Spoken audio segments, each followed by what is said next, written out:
Let us travel together to Telmarine, Narnia, during Caspian's flight. In the forests of Narnia, during the reign of King Miraz, Prince Caspian rides away from the court beneath a gathering storm. The kingdom has been ruled by Telmarines for generations, yet in the woods and caves beyond their roads, the old peoples of Narnia remain alive and waiting. In the castle of Miraz, during a rain-darkened evening, you stand beneath a narrow window and listen to the old stories of Narnia. Beyond the glass, the towers of the Telmarine court rise above the forest like pale fingers, their battlements washed by a fine silver rain. Lamps burn along the galleries, each flame trembling inside its little metal cup. Beneath one palace door, lamplight lies in a narrow golden bar across the floor, touching your slippers and the hem of your night robe. The stone feels cold beneath you. Somewhere below, a servant carries a pail across the courtyard, and the sound fades beneath the high ceilings.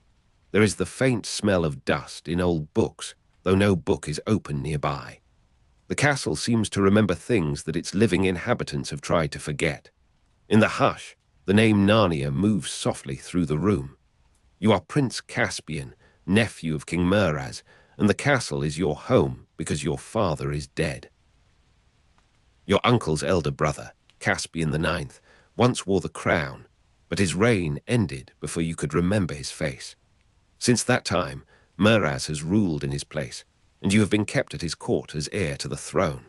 The arrangement appears orderly, even generous. You dine beneath carved beams, ride in the royal mews, and sleep behind walls guarded by men who bow when you pass. Yet you have not been raised among the rulers of old Narnia, whose names are spoken only in secret. Your education belongs to the Telmarine court, where the earlier inhabitants of the land are suppressed, denied, or reduced to foolish tales for children. The kingdom around you has been carefully narrowed. At night, rain gathers in the gutters and spills from the roof in slender streams. Wind presses against the shutters, then withdraws across the dark forest. In the corridors, the lamps are turned low, leaving pools of amber light between long stretches of shadow. Your nurse sits beside the hearth with her hands folded over her apron, and the fire makes a quiet red cradle beneath the grate. Her voice remains softer than the weather. It travels through the dry hush of the chamber and seems to settle upon every object. A wooden horse waits on a chest. A silver cup catches a trembling reflection. The old rug smells faintly of wool and smoke. Each word opens a door into a country hidden behind the walls. Your nurse tells you that Narnia was once ruled by kings and queens whose names were remembered by the trees. She speaks of talking beasts that held counsel beneath the branches, of dwarfs who worked patiently beneath the hills, and of fauns who carried pipes through the winter woods. She tells you of giants whose footsteps shook the valleys, and of human rulers who came from another world to sit upon the ancient throne. The stories are not offered as nursery inventions. In her telling, they possess the calm weight of things witnessed by older generations. You hear of seasons when animals spoke plainly, when rivers knew their own names, and when the boundaries between wonder and daily life were thin. The nurse's tales give the palace a second history. You lie awake beneath the heavy coverlet while the castle changes around you.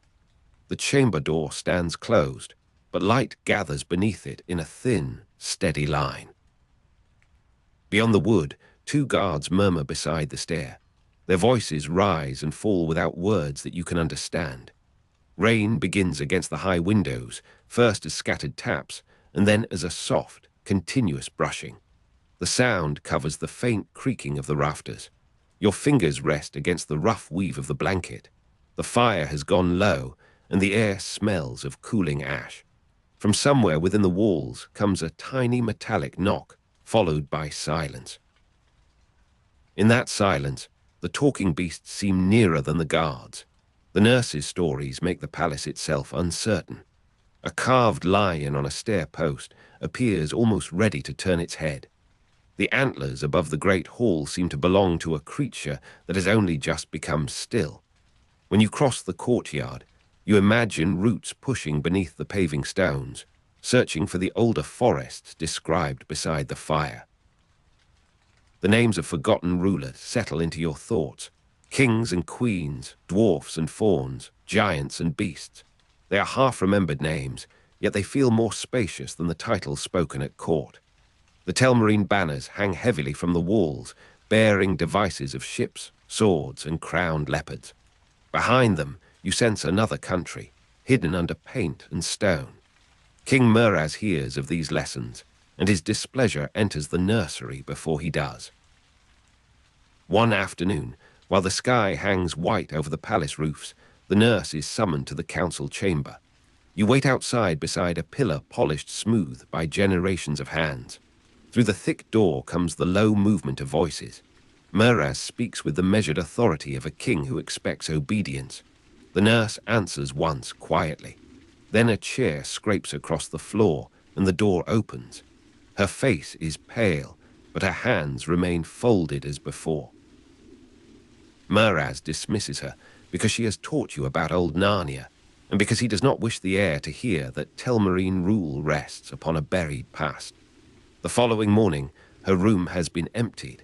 A few wooden toys remain upon a shelf, and a strip of blue ribbon lies beside the washstand. The palace servants avoid explaining where she has gone. You walk through corridors that seem longer without her voice, passing windows streaked with rain. Leather reins hang in the stable passage, darkened by damp air, and the smell of hay mingles with wet stone. Your nurse's stories remain inside you, though the castle has become careful around them. At the end of the eastern gallery, a door opens and closes. A clerk carries a bundle of papers beneath his cloak. The day proceeds with its usual order, while the old names retreat into silence. Muraz appoints Dr. Cornelius as your tutor. Cornelius is a small, serious man with a narrow face, silvering hair, and hands marked by ink. His chamber lies above the library, where the windows look towards the forest rather than the court. The room is plain. Shelves cover 3 walls, and books lean together beneath a thin coating of dust. A brass instrument rests beside a globe. The fire burns with little warmth, and the air carries the dry hush of parchment, leather, and old wood. Cornelius teaches you history, astronomy, languages, and the customs of foreign courts. His lessons are exact, but beneath their exactness there is a guarded patience, as though each fact has another fact sleeping beneath it. When the evening light fades, the tutor's chamber becomes a world of muted colors. Candle flames stand along the desk, reflected in the dark curve of an ink bottle. Rain trails down the high windows and gathers in the lower corners of the glass. The shelves give off a faint dusty scent whenever the door opens. You hear the occasional shift of a page, the soft scratch of a pen, and the slow ticking of a clock enclosed in walnut. Outside, the castle roofs glisten beneath a clouded sky. The forest beyond them is almost black. A single owl calls from the trees, and Cornelius lifts his eyes as though the sound carries a message. Cornelius does not immediately speak of Narnia. He begins with maps, showing you the coastlines of the kingdom and the roads leading inland. He describes the forests as dangerous places inhabited by superstition, and he refers to the old tales as errors preserved by uneducated people. Yet his voice changes slightly when he reaches the northern woods. He pauses over the spaces between the rivers. His finger rests upon a mountain range whose name has been scraped from the parchment. You remember the nurse's stories and watch his face. At last, Cornelius tells you that Telmarine history is incomplete. He says that some things were not forgotten naturally. They were pushed away. You sit beside the open window while the air turns colder. The rain has stopped, leaving droplets upon the stone ledge. From the courtyard below rises the smell of wet leather and horse sweat.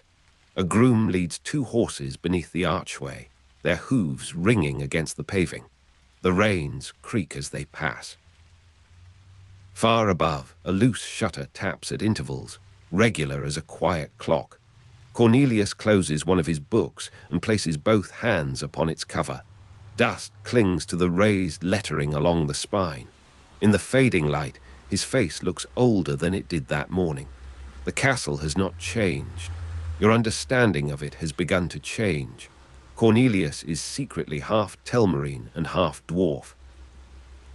He has inherited the caution of the court and the memory of a people who learned to survive beneath suspicion. The dwarf blood in him is known only to a few, and even those few speak of it with care. He tells you that dwarfs once lived openly in Narnia, beside men, beasts, fauns, and giants. He does not insist upon every detail. He allows the silence after each statement to remain. That silence tells you more than a hurried argument could have done. Cornelius becomes both teacher and dangerous confidant because he gives you knowledge that the king would rather keep buried. His lessons begin to resemble the nurse's stories, though they are framed by maps and dates. In the tutor's chamber, night arrives slowly. The last grey light withdraws from the shelves, and the candles take command of the room. You hear rain beginning again against the high windows. Each drop strikes the glass with a separate, delicate sound before joining the wider murmur. The desk is cool beneath your hands. A folded map has roughened edges where it has been handled many times. Along the far wall, a book slips slightly from its place and settles against its neighbor. Cornelius feeds a small log into the grate. A brief warmth passes across your face, carrying the scent of smoke. Then the fire lowers, and the old chamber returns to its quietness. As the years pass, you understand that King Miraz keeps you near him for a particular reason. You are not merely his nephew, nor simply a child left without a father. You are heir to the throne because Caspian the Ninth, Miraz's brother, is dead. At first, Miraz preserves you as a possible successor, a living continuation of his family's claim. Courtiers address you with careful respect, and your name is written beneath official documents beside the royal seal. You are shown military exercises from a safe distance and permitted to ride with the household guards. The arrangement satisfies the appearance of lawful succession.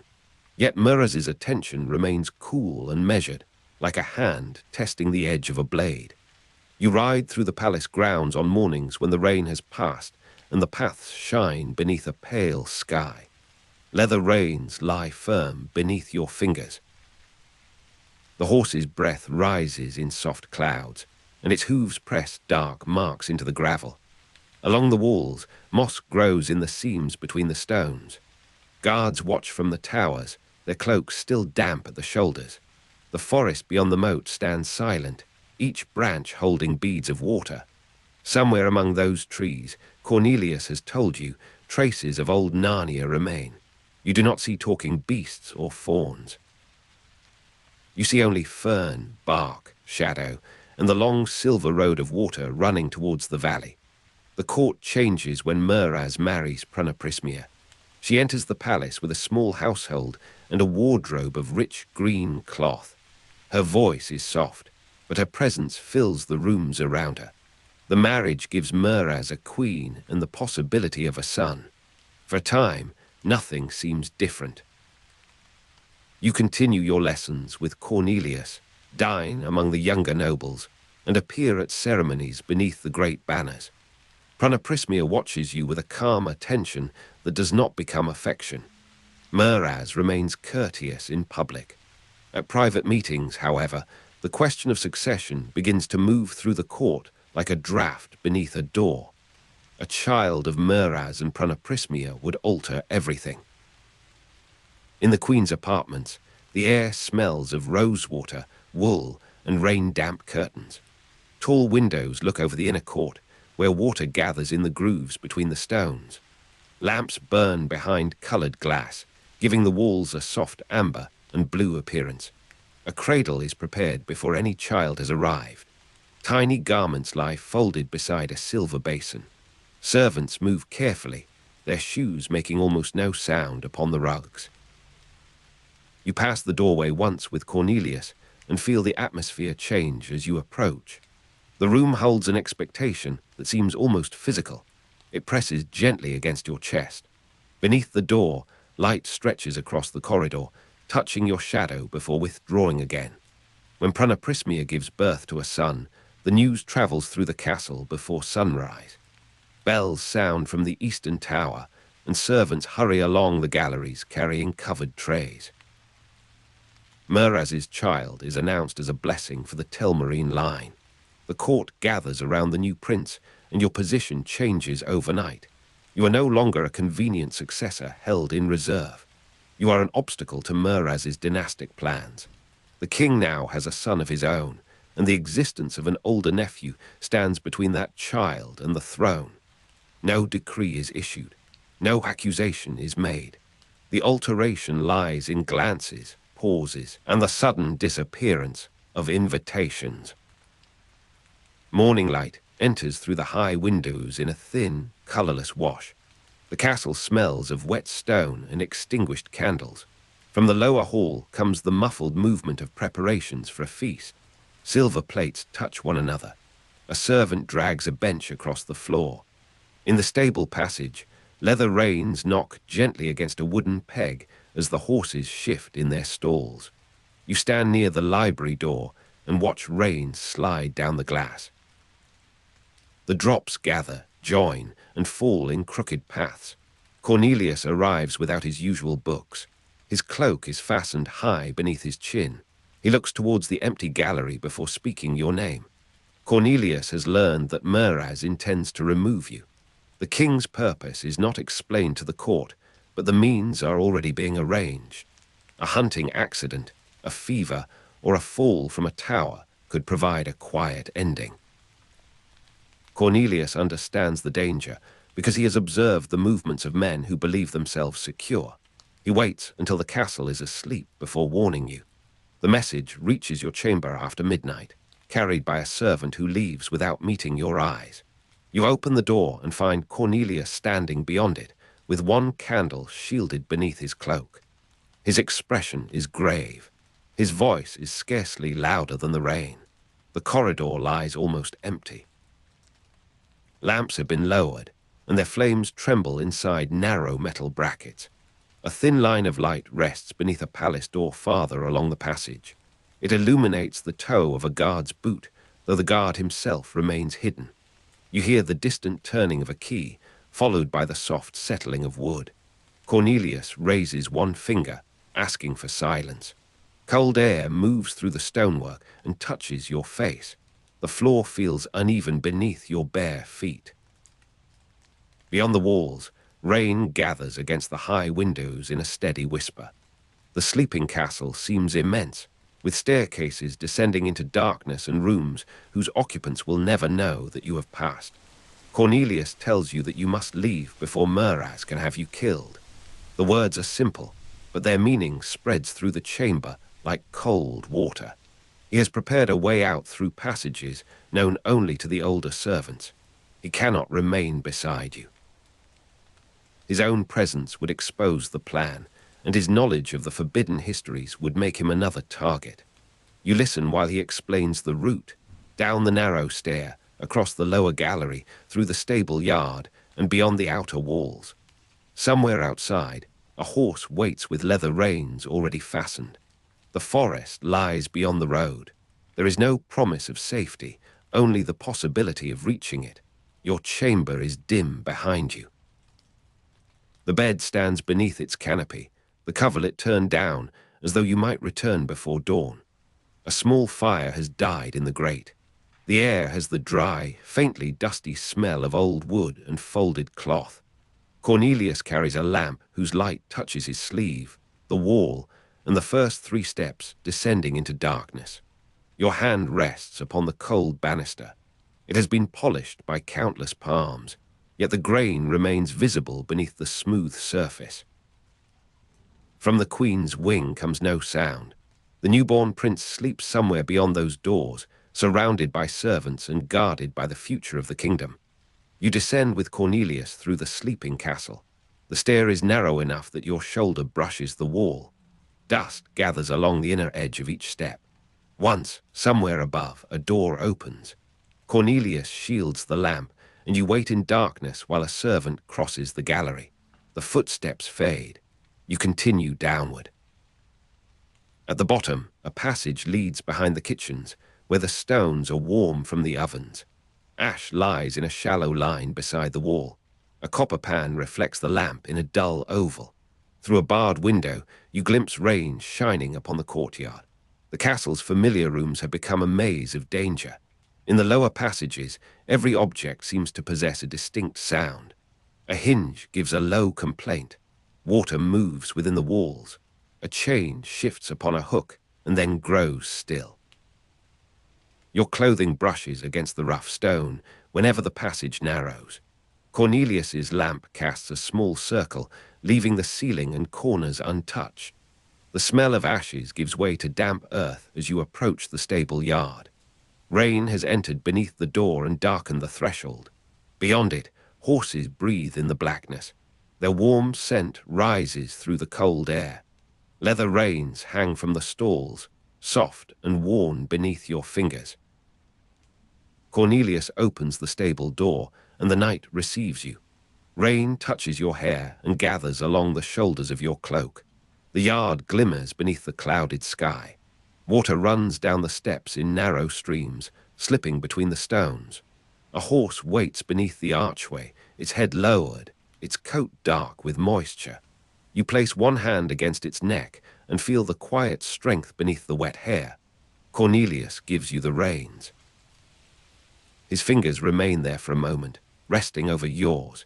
He says that the old stories were true, and that somewhere beyond the castle, Narnia still waits beneath the silence imposed upon it. The stone steps lead down towards the outer gate. Rain moves across the courtyard in fine threads, and the lamps burn with blurred halos. You hear the guards speaking beneath the gatehouse roof. Their words are indistinct. A horse stamps once, sending a small spray of water from the paving. The reins creak as you gather them. Behind you, the castle rises in tiers of shadow, its windows dim and watchful. One upper room still holds a light. Perhaps the king remains awake. Perhaps a servant tends the infant prince. The distinction no longer matters. The walls behind you contain your childhood. The road ahead contains only darkness and the faint smell of wet earth. Cornelius has found a postern gate concealed beside the old storehouses. Its lock opens with a careful turn of the key. The hinges make almost no sound. You lead the horse through, bending beneath the low arch as rain falls from the stones above. On the far side, a narrow track descends between thorn bushes and trees. The castle disappears behind you one wall at a time. First, the gatehouse is hidden, then the eastern tower, then the pale upper roofs. You continue with the reins in one hand and the other against the horse's shoulder. The path is uncertain, but it leads away from Meraz. For the first time, uncertainty feels less frightening than obedience. The forest receives you without ceremony. Branches gather above the path, breaking the rain into scattered drops. Mud gives softly beneath the horse's hooves. Ferns brush your boots, cold and shining. Somewhere far away, water moves over stones. The castle lamps are now only a pale glow between the trunks. You turn once and see them trembling in the distance. Then the trees close across the view. Your breath is quiet. The horse's breath is warmer. The reins lie damp and supple beneath your fingers. Rain continues against the leaves, gentle and without end. Ahead, the road bends into darkness. The old names wait there. The night grows deeper. You walk on. Before this flight began, you had lived within the castle as Caspian, nephew of King Meraz, surrounded by polished stone and guarded silence. Your education had been arranged by others, yet one teacher had kept a different kingdom alive within the walls.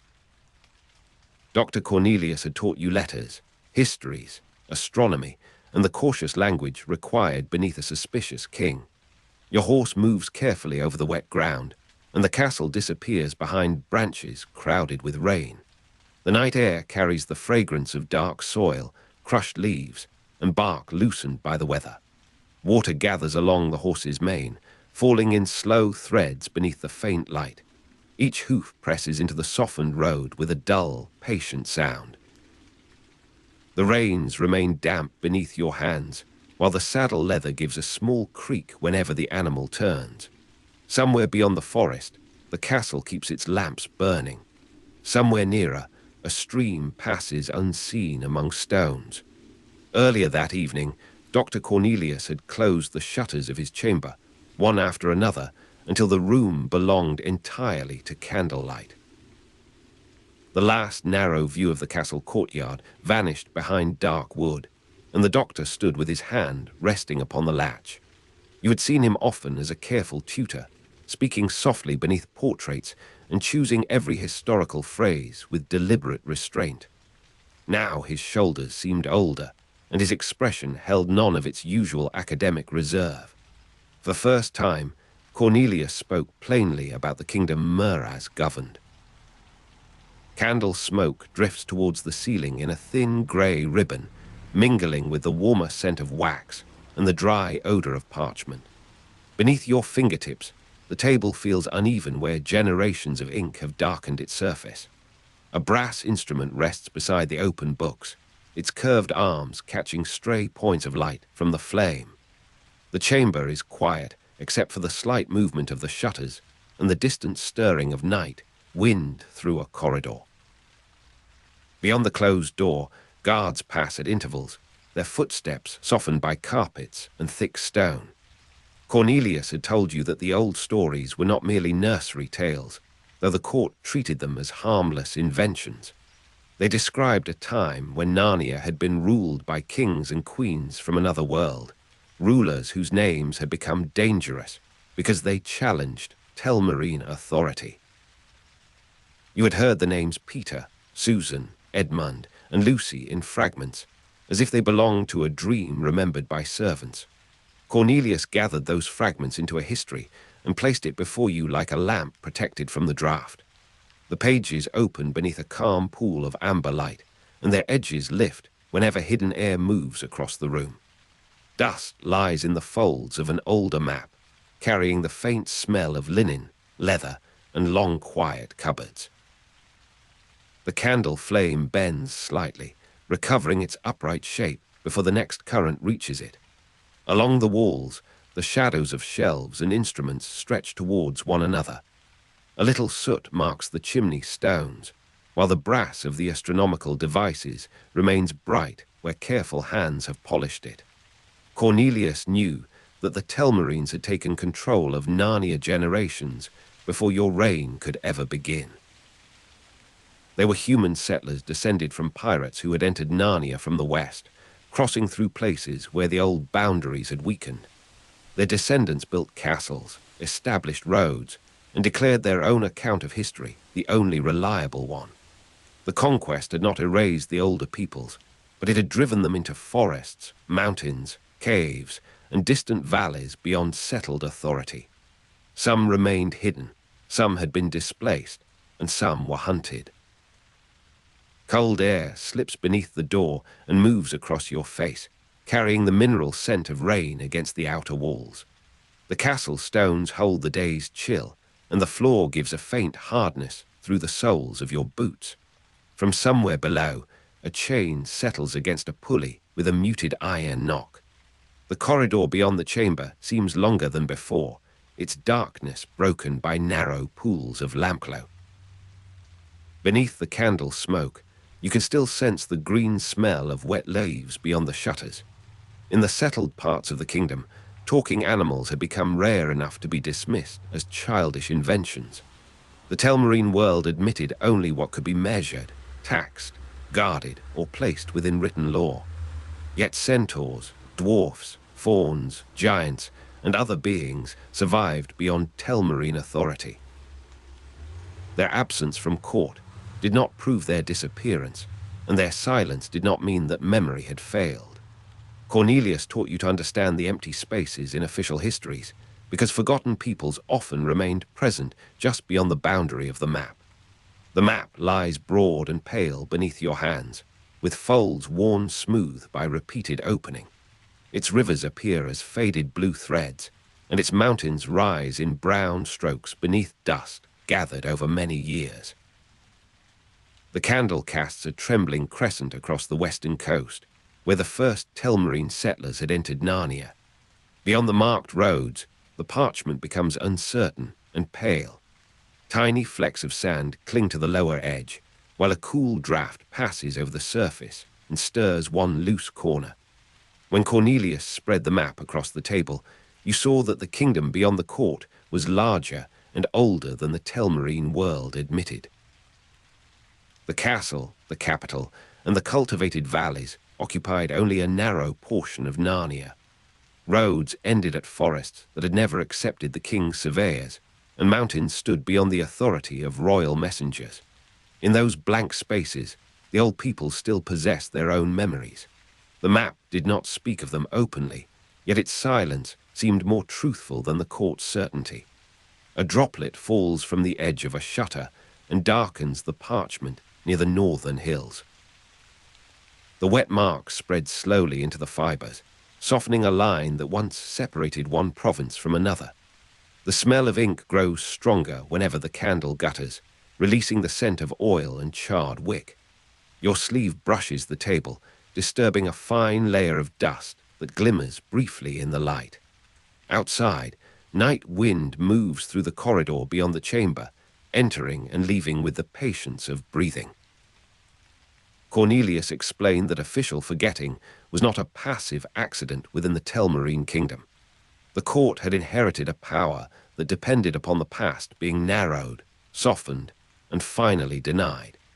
If the old rulers were reduced to nursery figures, their return could be treated as impossible. If talking animals and ancient beings were said to have vanished, no living witness could contradict the royal story. Your education, therefore, became a quiet form of resistance, because each recovered name kept a door open within the kingdom. The room grows warmer near the candles, though the stones beneath the table retain their deep cold. Parchment makes a delicate sound whenever a page is turned, like dry grass touched by a passing breeze. The brass instrument beside the map reflects the flame in a small curved line, while its shadow rests darkly against the wall.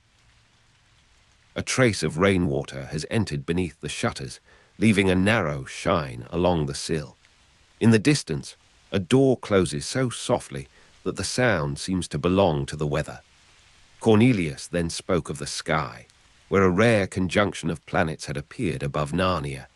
His astronomical knowledge allowed him to read their positions with greater confidence than the court astrologers, who preferred flattering signs and convenient conclusions.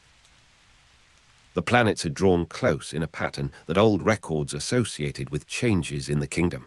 Cornelius did not claim that the heavens commanded events, but he believed they offered a quiet, distant confirmation of his hopes.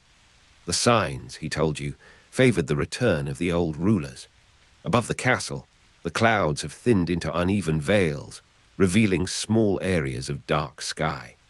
A few stars appear between the moving folds, sharp and remote beyond the battlements. The brass instrument catches their light through the open shutter, and its polished surface holds a faint silver glimmer. Somewhere in the upper corridors, a window has been left ajar, allowing the night wind to move through the castle with a low, continuous murmur. Candle smoke leans towards that unseen opening, then straightens when the air grows still. The conjunction did not tell Cornelius when help would come, nor did it promise that old kings and queens would return without cost. It gave him only a pattern, and within that pattern he recognized the possibility of restoration. You were young enough to receive the hope before fully understanding its danger. Cornelius reminded you that the old rulers had once entered Narnia when the land itself seemed to have forgotten them. Their coming had not been announced by trumpets, but had begun with a single human life placed under unusual pressure. The candles burn lower, and wax gathers in pale ridges around their bases. A blackened wick bends towards the flame, releasing a small thread of smoke when the air shifts. The map's mountains look almost blue now, while the rivers have become narrow strokes of reflected fire. Your hand rests near the edge of the parchment, where the paper feels rough and fibrous. Beyond the chamber, The castle settles around you with long creaks from beams and stone, and the faint scrape of a guard's boot fades along the passage. Cornelius's warning was political as well as personal, because King Muraz had begun preparing the succession for his own son. While you remained alive, the future of the throne could not be arranged without difficulty. Once Muraz's son inherited the crown, your existence would make the succession impossible to secure. Cornelius told you that the king's intentions had become more dangerous than suspicion, and that delay would allow the court to close around you. You needed to escape before the prince's birth changed your position from inconvenience to threat. The chamber's silence seems to deepen around the meaning of those words. Warm candlelight touches the grain of the wooden table, while colder darkness gathers behind the shelves. A faint smell of wool comes from your damp cloak, mixed with smoke and the leathery odor of the doctor's books. The shutters remain closed against prying eyes, though rain continues to tap upon them in scattered patterns. A current passes through the room, barely strong enough to move a loose page, yet sufficient to cool your cheek. From beneath his robe, Cornelius brought out Queen Susan's magical horn. It was smaller than you had expected, yet its presence seemed to alter the room around it. The horn had once belonged to Susan during Narnia's earlier golden age, when the old rulers had governed the land after its long winter. Its surface carried a cool, muted sheen, and its shape suggested both a musical instrument and an object made for ceremony. Cornelius placed it into your hands with the care given to something that had survived many threatened generations. The horn feels cool against your palms, heavier than its size suggests, with a smooth surface worn by long handling. No scent rises from the metal, yet the leather fastening carries a faint trace of cedar and old smoke. Candlelight travels across the curved body in a narrow line before disappearing into shadow. Your fingers find small marks near the mouthpiece, perhaps scratches, perhaps signs left by years of use. From the open corridor comes a breath of night air, cool and clean after the close warmth of the chamber. Cornelius told you that Susan's horn was intended to summon help in a time of desperate need. Its sound could travel beyond ordinary distance, crossing places where no messenger could safely pass. You were not promised that the old rulers would hear it, nor that help would arrive immediately. The horn carried a message into the world, and the world might answer according to laws older than the Telmarine crown. Its meaning was larger than your understanding, though its weight already rested clearly within your grasp. The metal keeps the temperature of the room, neither warming quickly nor yielding its chill. When you shift it beneath the candle, a pale reflection moves across your sleeve like water beneath moonlight. Smoke from the nearest flame drifts around the horn and thins into the upper darkness. The doctor's fingers remain close to the instrument for a moment, as if he were reluctant to release its history. Outside, somewhere beyond the shuttered wall, rain falls from the roof in a steady thread. Susan's horn had passed from one threatened generation to another, carrying the memory of a time when Narnia's rulers had been human and more than human. The object connected your danger with a much older danger, joining the life of a prince to the lives of kings and queens whose reign had become forbidden knowledge. You understood only that Cornelius trusted you with it. The deeper history remained folded within the horn, like a letter sealed before your birth. The castle corridors have grown quiet enough for small sounds to become distinct. A hinge gives a faint complaint near the stairwell, and loose ash shifts within a distant hearth. Through a narrow gap at the shutter, a line of moonlight touches the floor and fades beneath the moving clouds. The air smells of rain-soaked stone and extinguished lamps. Your cloak hangs heavily from your shoulders, retaining the warmth of the chamber while the night waits beyond the door. Cornelius instructed you to flee southeast towards the wild country, where the roads became less certain and the king's authority began to thin. He named forests, valleys, and hidden paths that the court maps showed only as empty ground. Beyond the settled country, the older Narnians might still be found, though finding them would require patience and courage rather than confidence. The direction became part of the lesson, a line leading away from the castle's official world and towards Narnia's buried life. The door opens onto a corridor where night wind moves gently between the stone walls. Its touch carries the smell of wet earth from the courtyard and the faint sweetness of ivy growing near the foundations. Lamps burn in iron brackets, their flames bending whenever the draught crosses them. Your boots make little sound upon the runner, while the horn rests beneath your cloak against your side. At the far end, a narrow window shows courtyard stones shining under rain. You left the chamber with the horn hidden beneath your cloak and Cornelius's instructions held carefully in your mind. The doctor remained behind because his position at court might buy you a little time. He had risked his safety to preserve the old stories, and he now risked it again by allowing you to carry their living symbol into the night. The parting was quiet, almost formal, because loud emotion would have made the danger more visible. Yet the gravity of the moment followed you into the corridor. The rain has weakened to a fine mist, and the castle's outer walls shine with a dull, wet luster. Water runs along the edges of the paving stones, gathering beneath the arches before slipping into narrow drains. A stable boy moves in the darkness, leading your horse beneath a covered passage. The animal's coat is warm beneath your hand, and its breath rises in brief clouds. Above the gatehouse, the clouds separate for a moment, exposing the planets Cornelius had studied. Those distant lights offered no command and gave no assurance that your escape would succeed. Their quiet arrangement merely continued above the castle while decisions were made below. You carried Susan's horn because Cornelius believed history had not finished turning, and because the old rulers might return through a summons sent from a desperate hour. The planets, the horn, and Narnia's hidden peoples belonged to one pattern in his mind. You could not yet see the whole design, but you could carry its signs.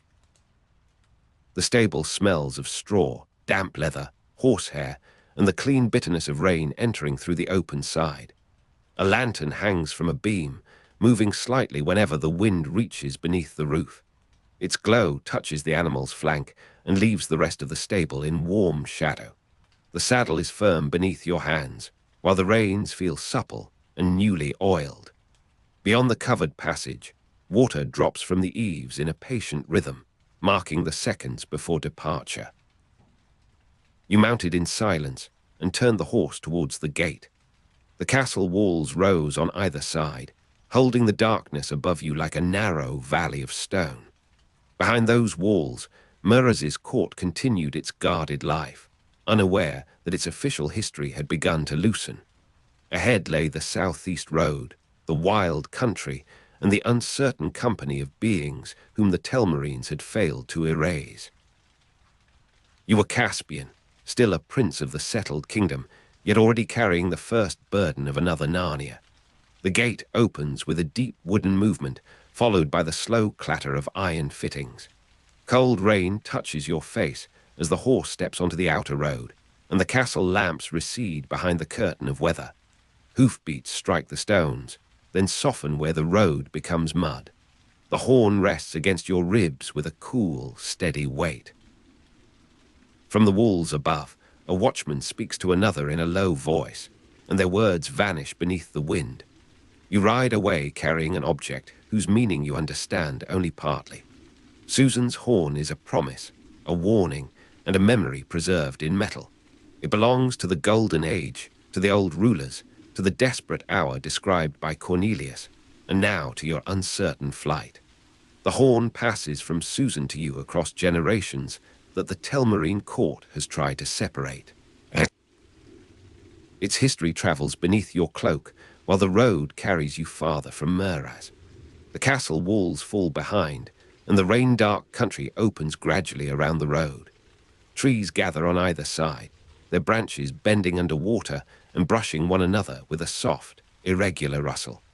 Mud grips the horses' hooves, releasing them with quiet sounds that merge into the night. The air grows colder away from the lamps, and your fingers tighten gently upon the reins. From somewhere beyond the fields, an owl calls once, leaving the darkness wide and undisturbed. Cornelius had taught you that a kingdom could be occupied without being wholly possessed. The Telmarines controlled the roads, the courts, and the visible settlements, yet their authority did not reach every cave, forest, or mountain pass. Centaurs still watched the stars, dwarfs still kept their craft, fauns still remembered older songs, and giants endured in distant places.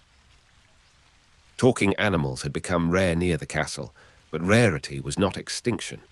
The old Narnia remained beyond official speech, waiting within its own long memory. The road rises over a low ridge, and the castle appears once more behind you as a small cluster of pale lights. Their reflections tremble in pools gathered between the stones. Rain beads on the horse's ears, and a faint warmth rises from its neck beneath your hand. The night wind moves through the nearby grass, bending it in broad, dark waves. Somewhere beneath the earth, water travels through hidden channels, making a sound too distant to identify. You remember the map spread beneath Cornelius's candle, with its uncertain edges and blank spaces beyond the king's roads. The kingdom had seemed to grow larger as the doctor spoke, not because the parchment changed, but because the court's narrow account had fallen away. Southeast lay the wild country, and beyond it, the communities that had survived conquest, displacement, and pursuit. You ride towards that older Narnia with no army beside you, carrying only a sword, a horse, Susan's horn, and the knowledge that the past may still answer. Mist gathers in the hollows, turning the fields into pale shapes beneath the clouded sky. The grass holds the scent of rain, while crushed herbs release a sharper fragrance beneath the horse's steps. Your cloak moves lightly against your shoulders, and droplets collect along its hem. The hoofbeats remain distinct for a while, each one sounding against the quiet earth. Far behind, a gate closes within the castle walls, and the noise becomes smaller with every passing moment. The signs in the heavens favor the return of the old rulers, Cornelius had said, with the restraint of a scholar accustomed to uncertainty. His hope rested upon records, observation, memory, and the endurance of stories that the court had forbidden. You carry that hope into darkness without knowing whether Peter, Susan, Edmund, and Lucy can ever return. Their names remain within you, repeated silently as the road bends southeast. Beyond the trees, the old names wait, and the night continues towards them. The first trees close around the road, their trunks dark with rain and their roots lifting the earth into low ridges. Leaves brush against your boots, cold and shining, while droplets fall from one branch to another. The horse's breath is warmer than the surrounding air, rising briefly before dissolving. Somewhere far away, water moves over stones, and the sound follows the road without becoming near. The castle lamps are now only a pale glow between the trunks. You turn once and see them trembling in the distance, then the trees close across the view. The reins lie damp and supple beneath your fingers, and the horn remains cool against your side. Cornelius's chamber, the map, the conjunction, and the forbidden stories recede into memory without disappearing. The Telmarine kingdom lies behind you, while the wild country waits ahead. Your flight from Meraz has begun, and with it begins the movement of a much older history. Night wind passes through the branches above you, carrying no words that can be understood. Rain continues against the leaves, gentle and without end, while the road bends into darkness beneath the trees. The bark feels rough where your hand steadies itself against the saddle, and the damp leather gives a quiet scent of oil. Hoofbeats fade beyond the castle walls, leaving only the rhythm of travel and the patient breathing of the horse. The darkness grows deeper, and the old names wait there. You are standing near the edge of the palace grounds when Cornelius finds you beneath branches made black by the late evening rain. His beard is wet, and his lantern throws a trembling circle across the stones. The old tutor speaks quietly, because the walls have ears and Meraz's servants move through every corridor. He tells you that the king has decided your death must appear natural, concealed beneath the language of illness, accident, or misfortune. Cornelius does not ask whether you believe him. The urgency in his face has already answered that question. He places a cloak around your shoulders and leads you towards the stable yard, where a nervous horse waits beneath the dripping eaves. Beyond the palace, the road descends through fields silvered by rain. You mount without ceremony, and Cornelius grips the bridle for one final moment before releasing it. The horse moves forward, carrying you away from the Telmarine court. Rain strikes the leaves like handfuls of gravel, scattering sharply across the broad branches above the stable. Water threads down the walls and gathers in dark seams between the stones, while the lantern flame bends whenever wind passes through the yard. Wet horsehair gives off a warm, animal scent beneath the sharper smell of soaked leather. The saddle creaks gently under your weight, and the reins feel cold against your fingers.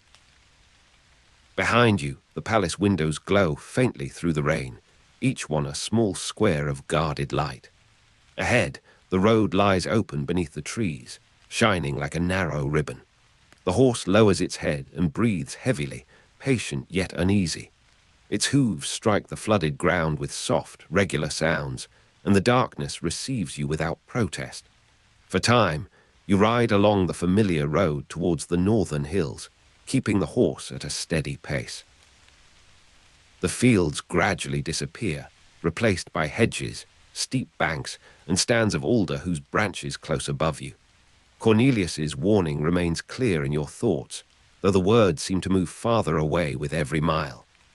Meraz intends to remove you, and the palace cannot protect you because the palace belongs to Meraz.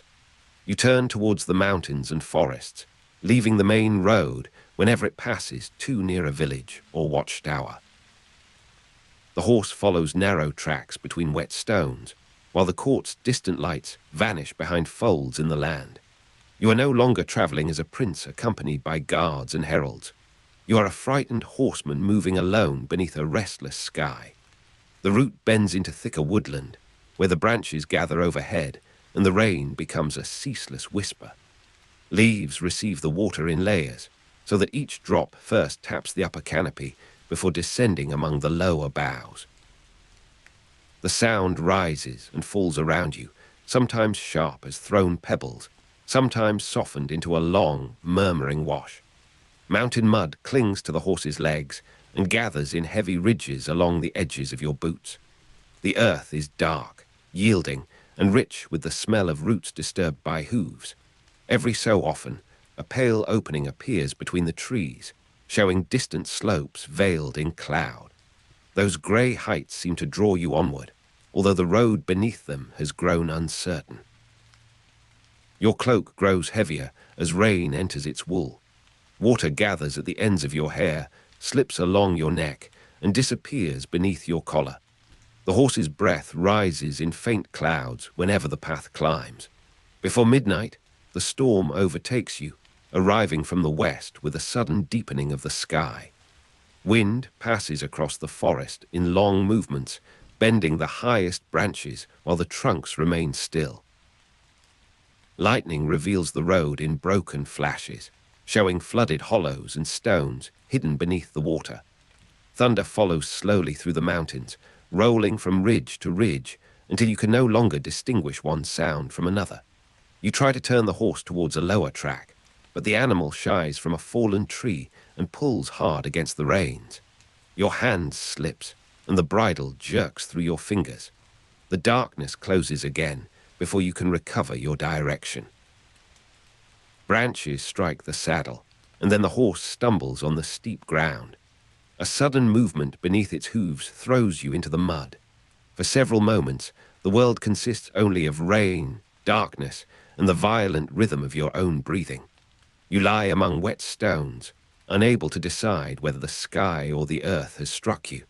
The horse stands a short distance away, trembling beneath the storm.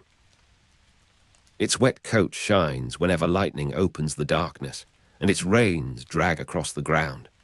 Pain spreads from your shoulder through your ribs, while one leg remains twisted beneath you. When you try to rise, the mountains seem to tilt and move. The road has disappeared beneath rain and darkness. You cannot see the track, the direction of the palace, or the way back to the horse. Mud presses coldly through your clothes. Water runs into your eyes, and the ground smells of crushed fern, stone, and deep earth.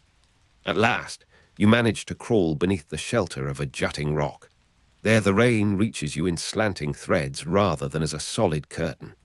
The horse wanders into the trees, its hoofbeats fading until even that small comfort is gone. You remain separated from the road, injured and alone, while the storm moves over the mountains. When you wake, the first sound is not rain but metal scraping against stone. Someone is moving an axe aside, and the rasp travels through the darkness in a dry, deliberate line. Smoke lies low beneath a cave roof, making your eyes sting before they fully open. A small fire burns beyond your feet, its coals red beneath a cover of ash. 3 figures stand around you. One is broad and compact, with a red beard and a face marked by practical suspicion. Another dwarf keeps farther back, his features difficult to read in the uncertain light. The third figure is a badger, upright and watchful, with dark eyes that hold an expression more thoughtful than fearful. His fur carries the scent of damp earth and the faint musk of the wild. You hear unfamiliar voices speaking of forests, kings, and creatures whom the Telmarine court claims no longer exist. The cave is narrow near its entrance, but it opens into a sheltered chamber where blankets, tools, and sacks have been arranged with careful purpose. Smoke held low beneath the roof gives the refuge a dim, breathing atmosphere. Cold stone presses against your back, while rough woven cloth supports your head. Somewhere beyond the fire, water falls steadily into a shallow pool, making a sound like a patient clock.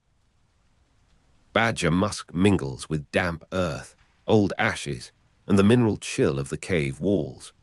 The smell is strange, yet it belongs to living things rather than to the polished emptiness of the palace. Near the entrance, Trumpkin's axe rests against a stone ledge. Its blade has been cleaned, though a little mud remains within the grain of its handle. Knickerbrick watches from a darker recess, where the firelight reaches only one side of his face. Trumpkin bends over you and asks your name, your purpose, and why you were found alone in the mountains. His questions arrive one after another, without the softening phrases used by courtiers. You answer as plainly as your weakness allows. The words Prince Caspian seem to alter the air within the cave, though no one immediately bows or offers you a formal greeting. Trumpkin studies your clothing, your signet, and the bruising along your face. He appears unconvinced by rank, as though titles were merely another kind of garment that might have been borrowed. He asks how Murraz's court has treated you, and you tell him about Cornelius, the warning, and your hurried departure from the palace. The dwarf listens with his arms folded across his chest. You explain that you chose the road towards the mountains because every route near the court had become dangerous. You describe the storm, the frightened horse, and the fall among the rocks. Trumpkin accepts the danger, but not yet the story. The fire is built in a shallow hollow, where the flames remain low and blue beneath the smoke. Sparks rise briefly before flattening against the cave roof, leaving tiny stains of soot among the cracks. A woolen blanket scratches your hands when you draw it closer. Its fibers smell of wood smoke and rain, and a small tear near the edge has been repaired with uneven thread. Truffle Hunter settles beside the fire, his paws held close to the warmth. His broad body casts a quiet shadow across the stones, and his breathing remains slow despite the uncertainty around you.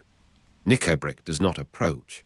He stands where the air is colder, listening to every word and watching the entrance as though enemies might already be climbing towards it. Outside, rainwater runs down the mountainside in narrow channels. The sound reaches the cave as a muted trembling beneath the heavier silence of the storm. Trumpkin's skepticism, does not arise from cruelty. He has survived too long among ruined settlements, hidden paths, and broken promises to trust a royal name without evidence. He asks about the old stories of Narnia and whether you were taught that talking animals, dwarfs, dryads, and fauns once shared the land. You tell him that the stories were forbidden, though fragments remained in the margins of old books. The dwarf gives a dry shake of the head. Legends, he says, are not proof of anything. A prince who arrives unconscious in a storm is still a stranger until his actions explain him. Yet Trumpkin admits that Muraz would have reason to remove you. In that practical sense, he accepts you as the king's legitimate enemy. Truffle Hunter's welcome is warmer, and his voice carries the gentleness of a creature accustomed to patience. He tells you that old Narnia has not entirely vanished, although it has learned to hide beneath the roots of the world. His words seem impossible within the cave, but their calmness makes them easier to receive. He speaks of Aslan without embarrassment, as though the name belongs naturally among the rain and stones. Truffle Hunter remains loyal to Aslan and to old Narnia, even while many others have grown uncertain beneath years of silence. He says that loyalty is sometimes no more complicated than remembering what was true before fear became the law. You watch his pause as he places a wooden cup of water near your hand. The gesture contains no ceremony, but it offers more dignity than the palace has shown you for many weeks. Knickerbrick's gaze remains hard and narrow. He says that survival is the first law, and that stories about ancient kings cannot fill an empty stomach or stop a sword. His words carry the sharpness of a creature who has seen hiding places discovered and companions taken away. He regards your arrival not as a sign from destiny, but as another danger entering an already threatened refuge. If Muraz learns where you are, the cave may become a grave for everyone within it. Knickerbrick does not conceal this conclusion, and his suspicion settles over the group like another layer of smoke. Trumpkin replies that danger already surrounds them, whether a prince sleeps in the chamber or not. A king who destroys old names will eventually search for every remaining voice. Truffle Hunter listens while the storm weakens beyond the entrance. His dark eyes move from Trumpkin to Knickerbrick, then return to you. The hidden Narnians have organized themselves with more care than their scattered numbers suggest. Food is stored beneath a shelf of stone, weapons are wrapped against damp, and a narrow passage leads towards another concealed chamber. Maps have been marked on scraps of leather and flattened bark. Names of springs, ravines, and abandoned watch posts are written in different hands, showing that several scouts have traveled beyond the refuge. Someone has arranged sleeping places near the warmest wall. Someone else has counted the remaining grain. A third person has kept the fire small enough that its glow cannot be seen from the valley. This is not a random gathering of fugitives. It is a hidden community already debating what it may become. When your strength returns enough for speech, Trumpkin brings you closer to the fire and asks whether you intend to return to the palace. The question is blunt, yet it leaves room for an answer. You say that you cannot return while Muraz controls the court and Cornelius has risked his life to help you escape. You do not yet speak of armies, banners, or crowns.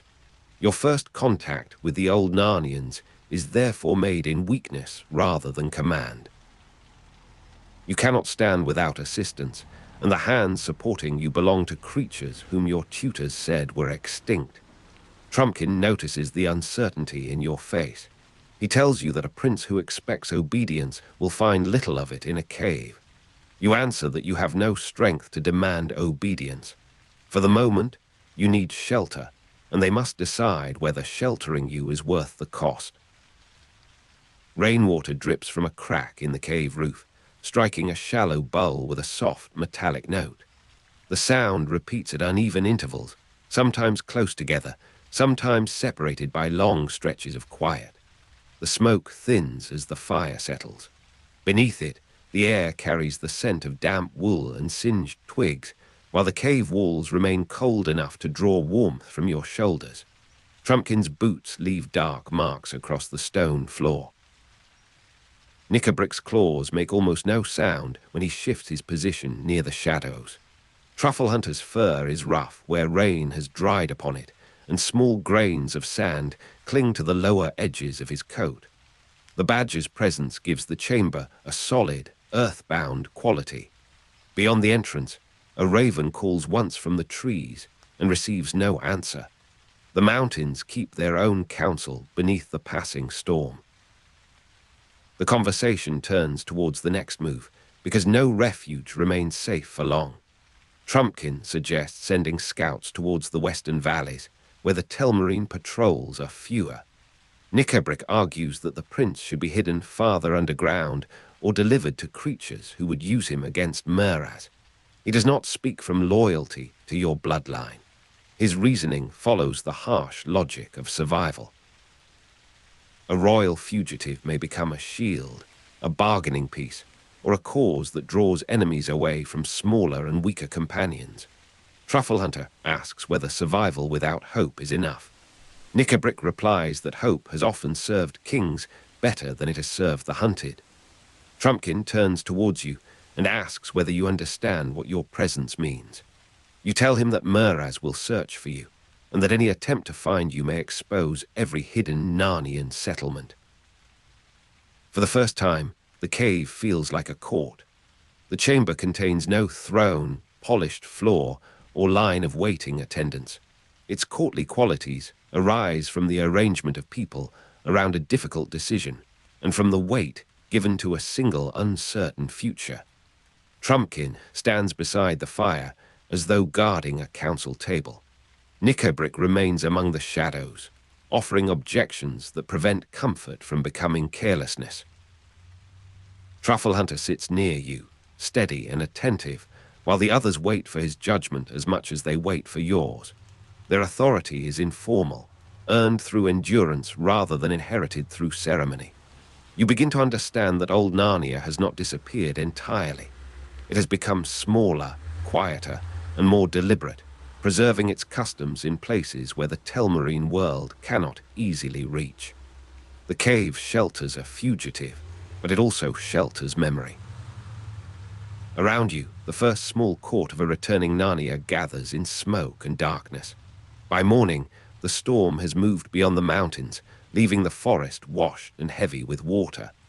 Pale light enters the cave, touching the stones without warming them.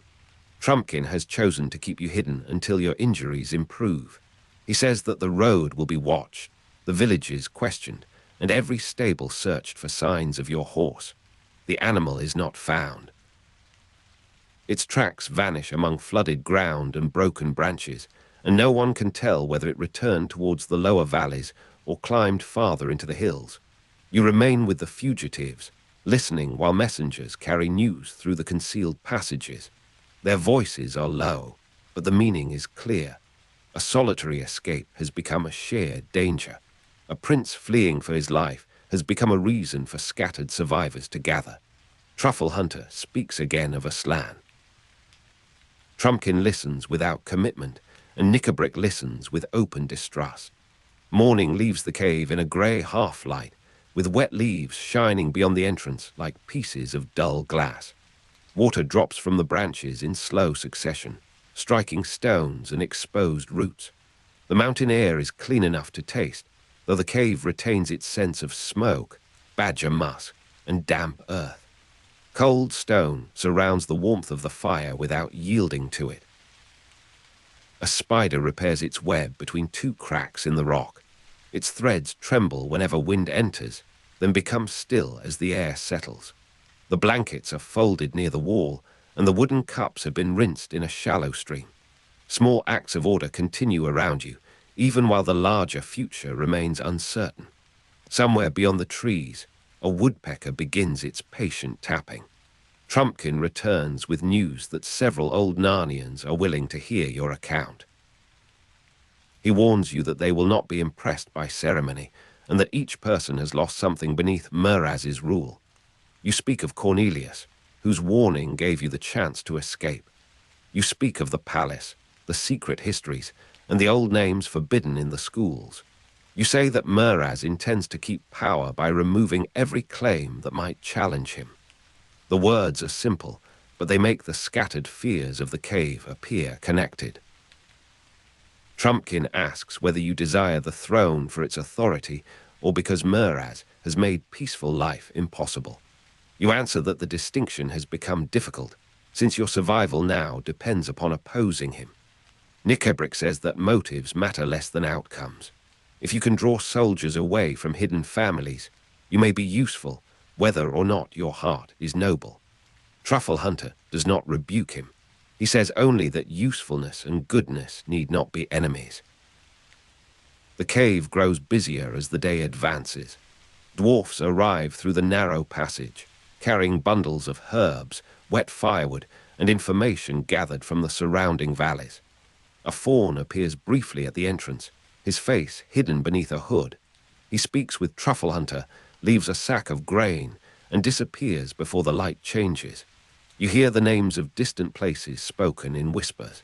Each name belongs to a spring, a ravine, or a ruined house where someone may still be hiding. The refuge has become a meeting place without announcing itself as one. Its walls receive news, arguments, and plans, while rainwater continues its quiet course beneath everything. Trumpkin draws a rough map across the dust with the end of his axe handle. He marks the roads used by Meraz's men and the forest paths known only to hunters. He marks places where the old creatures might assemble without being seen. You watch the map take shape, and the country beyond the cave is no longer merely the landscape of your flight. It is becoming the ground upon which a rebellion may begin. Night returns with less violence than the previous darkness. Clouds remain among the peaks, but the wind has softened, and the trees no longer bend beneath its force. The fire is fed with narrow pieces of wood that burn slowly. Smoke gathers beneath the roof, then slips through a fissure high above, leaving a faint grey trail against the black stone. Nickebrick keeps his place at the edge of the chamber. His eyes reflect the coals whenever he turns towards them, and his silence seems more guarded than peaceful. Trumpkin sharpens a small blade beside the wall. Truffle Hunter rests near the warmth, listening to the breathing of those who sleep. Your injuries ache whenever you move, yet the pain has become familiar enough to permit thought. You remember the road, the horse, and the moment when the mountains took away your certainty. You also remember the cave, where strangers lifted you from weakness and gave your danger a place among their own. The journey began as an escape from Meraz. In the darkness beneath the mountain, it becomes the first movement of a rebellion. You remain near the warmth, listening to the breathing of those who sleep beneath blankets laid upon moss. Your injuries ache whenever you move, yet the pain has become familiar enough to permit thought. You remember the road, the horse, and the moment when the mountains took away your certainty. The journey began as an escape from Meraz, but in the darkness beneath the mountain, it became the first movement of a rebellion. For a while, nothing changes around you except the slow settling of ash and the occasional stirring beneath a woolen covering. Then, one by one, voices emerge from the forest. A low murmur comes first, followed by a rustle in the high branches, where squirrels move carefully from bough to bough. Somewhere among the roots, small feet pass quickly over leaves and stones. The hidden camp receives its visitors without surprise, as though the forest itself has been waiting for them. You hear Truffle Hunter speaking softly, and beyond him, another voice answers from the dark. The sound is neither human nor unfamiliar. It is the sound of a community remembering how to gather. Pine branches shift above your head, while the night air passes between them. The cold carries the scent of damp bark, old leaves, and wood smoke mixed with crushed fern. A little flame rests in a shallow hollow, protected from the wind by stones darkened with soot. Its light touches blankets, packs, bowls, and the pale curve of a sleeping face before withdrawing again. Moss gives slightly beneath your weight, holding the warmth of bodies that have rested there through many nights. From the upper branches comes the soft ticking of squirrel movement, delicate and intermittent. The forest does not fall silent, although no voice rises loudly. It breathes through twigs, roots, embers, and the faint shifting of hidden creatures. Truffle Hunter tells you that these are the old Narnians, or what remains of them. The words carry no boast, because the gathered beings have survived by avoiding notice. Open existence has become dangerous beneath Telmarine power, and the old roads belong to soldiers, tax collectors, and frightened officials. Forests, caves, ruins, and places abandoned by ordinary men have become their shelters. Within those places, the creatures of Narnia have continued to live, though rarely beneath the open sky. You look from one shadow to another, expecting stories, yet finding neighbors. The forbidden stories describe talking animals and legendary beings as absurd, extinct, or childish inventions. Many Telmarines would laugh at the thought of a squirrel offering advice, a mouse carrying a sword, or a centaur joining a war.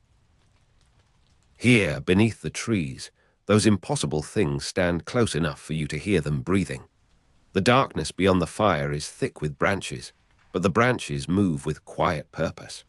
A squirrel pauses high above you, its small body outlined against a strip of moonlit cloud. Leaves whisper beneath the animal's careful weight, and a twig bends before springing back. Near the roots, mice cross the ground in swift, nearly invisible passages. Their footfalls make a tiny dry music among acorns, pine needles, and broken fern stems. The air remains cold, yet a centaur's warm breath drifts visibly beside the fire. No single species occupies the camp alone. No single plan governs the hidden population. You understand gradually that old Narnia is not one uniform group, but a gathering of different memories, bodies, fears, and hopes. Truffle Hunter introduces Caspian to the talking animals and magical beings who have come from concealment.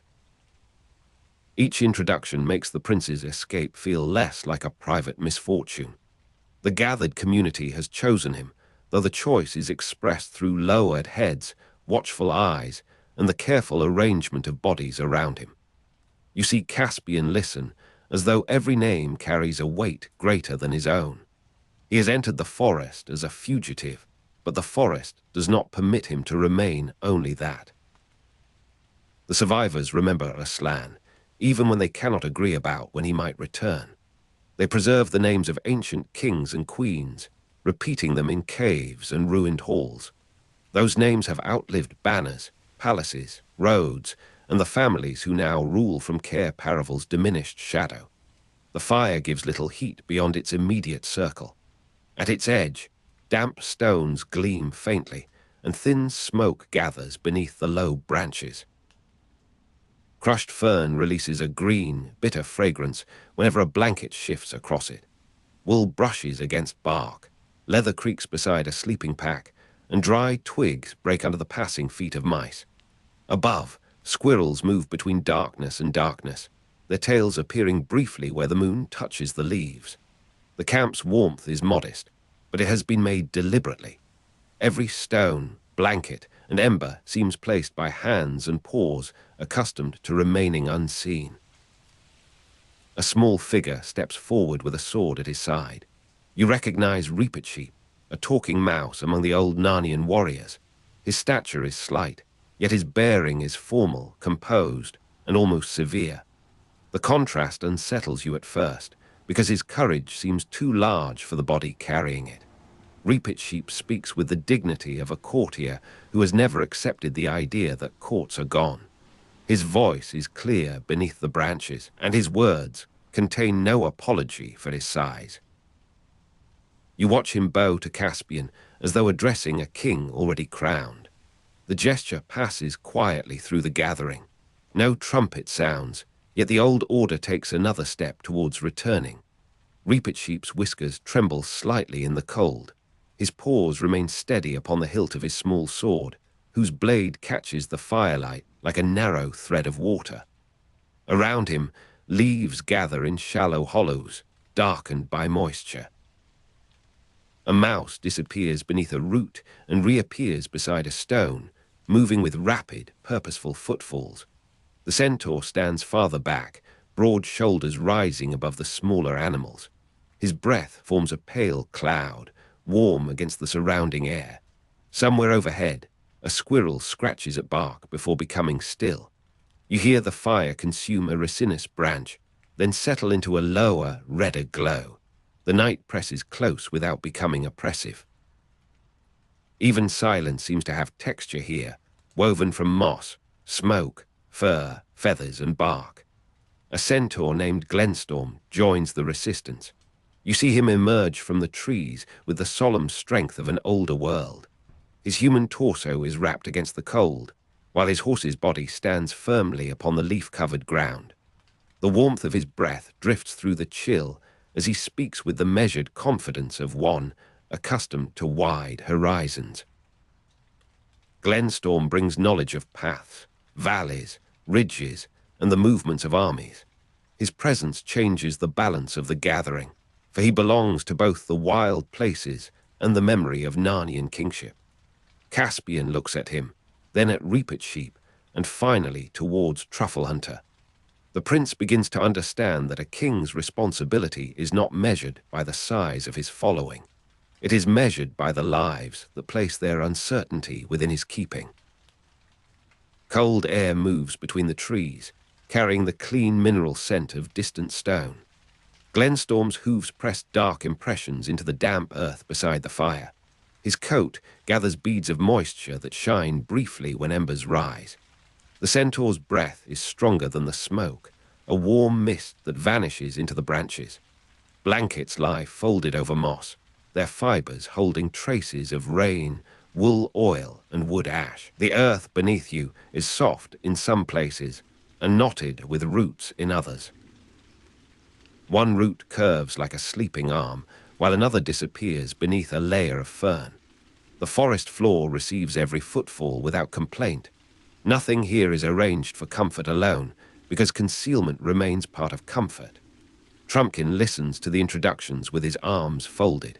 He is a dwarf, practical in speech and guarded in expectation, with little patience for hopes that cannot be tested.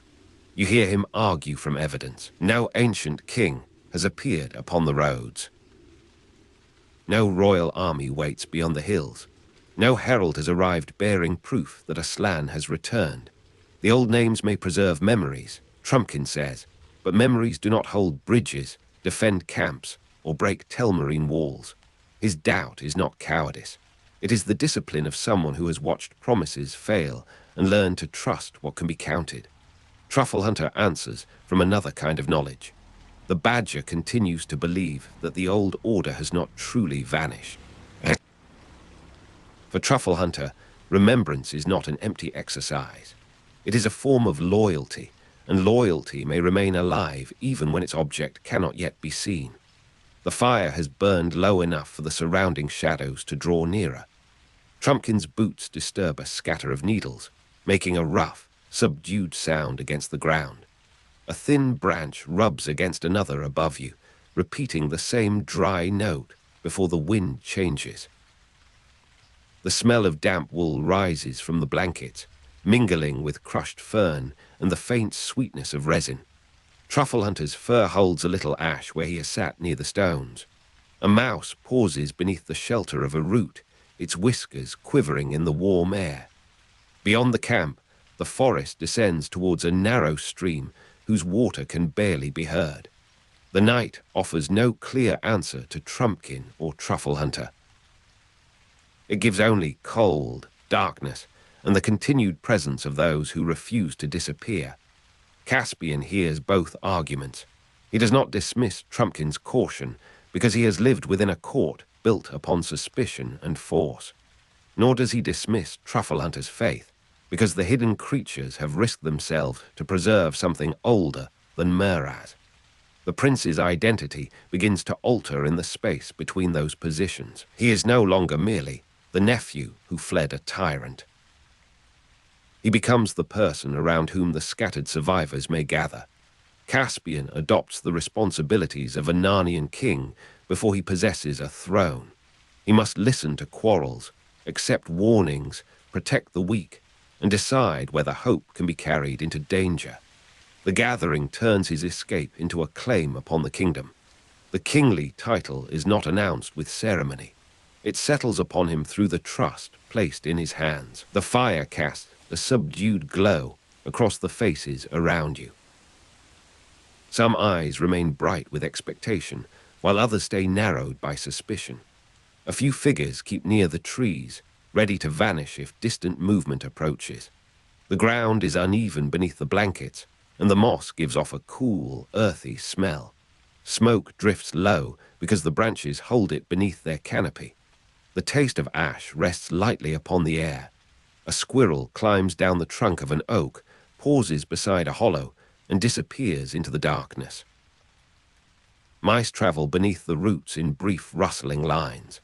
The camp seems at once crowded and empty because most of its life remains hidden from direct sight. Caspian's new burden is felt in the quiet around him. Nickabrick does not share Truffle Hunter's patience. His bitterness has been sharpened by years of concealment, loss, and the humiliations imposed by Telmarine rule. You hear impatience in his speech, and beneath impatience, desperation. He wants the enemy driven out, the old order restored, and every hidden weapon brought into the open. Faith seems to him too slow. Caution seems too willing to accept defeat. Nickabrick's anger foreshadows the later attempt to use forbidden magic, when desperation will seek assistance beyond the boundaries of Narnian memory. For now, he remains among the rebels, watching Caspian with eyes that ask whether a young king can deliver what older generations could not. The wind reaches the camp from a colder valley. It moves across your face, carrying the scent of wet granite and distant water. A loose strip of bark taps against a trunk like a small wooden clock. Near the embers, the warmth is enough to soften the chill in your fingers. Farther away, cold settles upon leaves and stones. A blanket has slipped from someone's shoulder, revealing moss pressed flat beneath it. The moss looks black where the firelight fails and silver where an ember glows. A centaur shifts his weight, and the earth answers with a deep, muted sound. The squirrel in the oak remains still. Only the mice continue their quick passages, threading the roots with quiet urgency. The hidden kingdom exists inside these contrasts. It is warm enough to shelter hope and cold enough to require vigilance. One by one, more voices emerge from the forest. A dry voice comes from beneath a fallen tree, while another answers from the upper branches. You hear names spoken in low tones, followed by brief reports about roads, soldiers, and abandoned houses. Some creatures have traveled through marshland.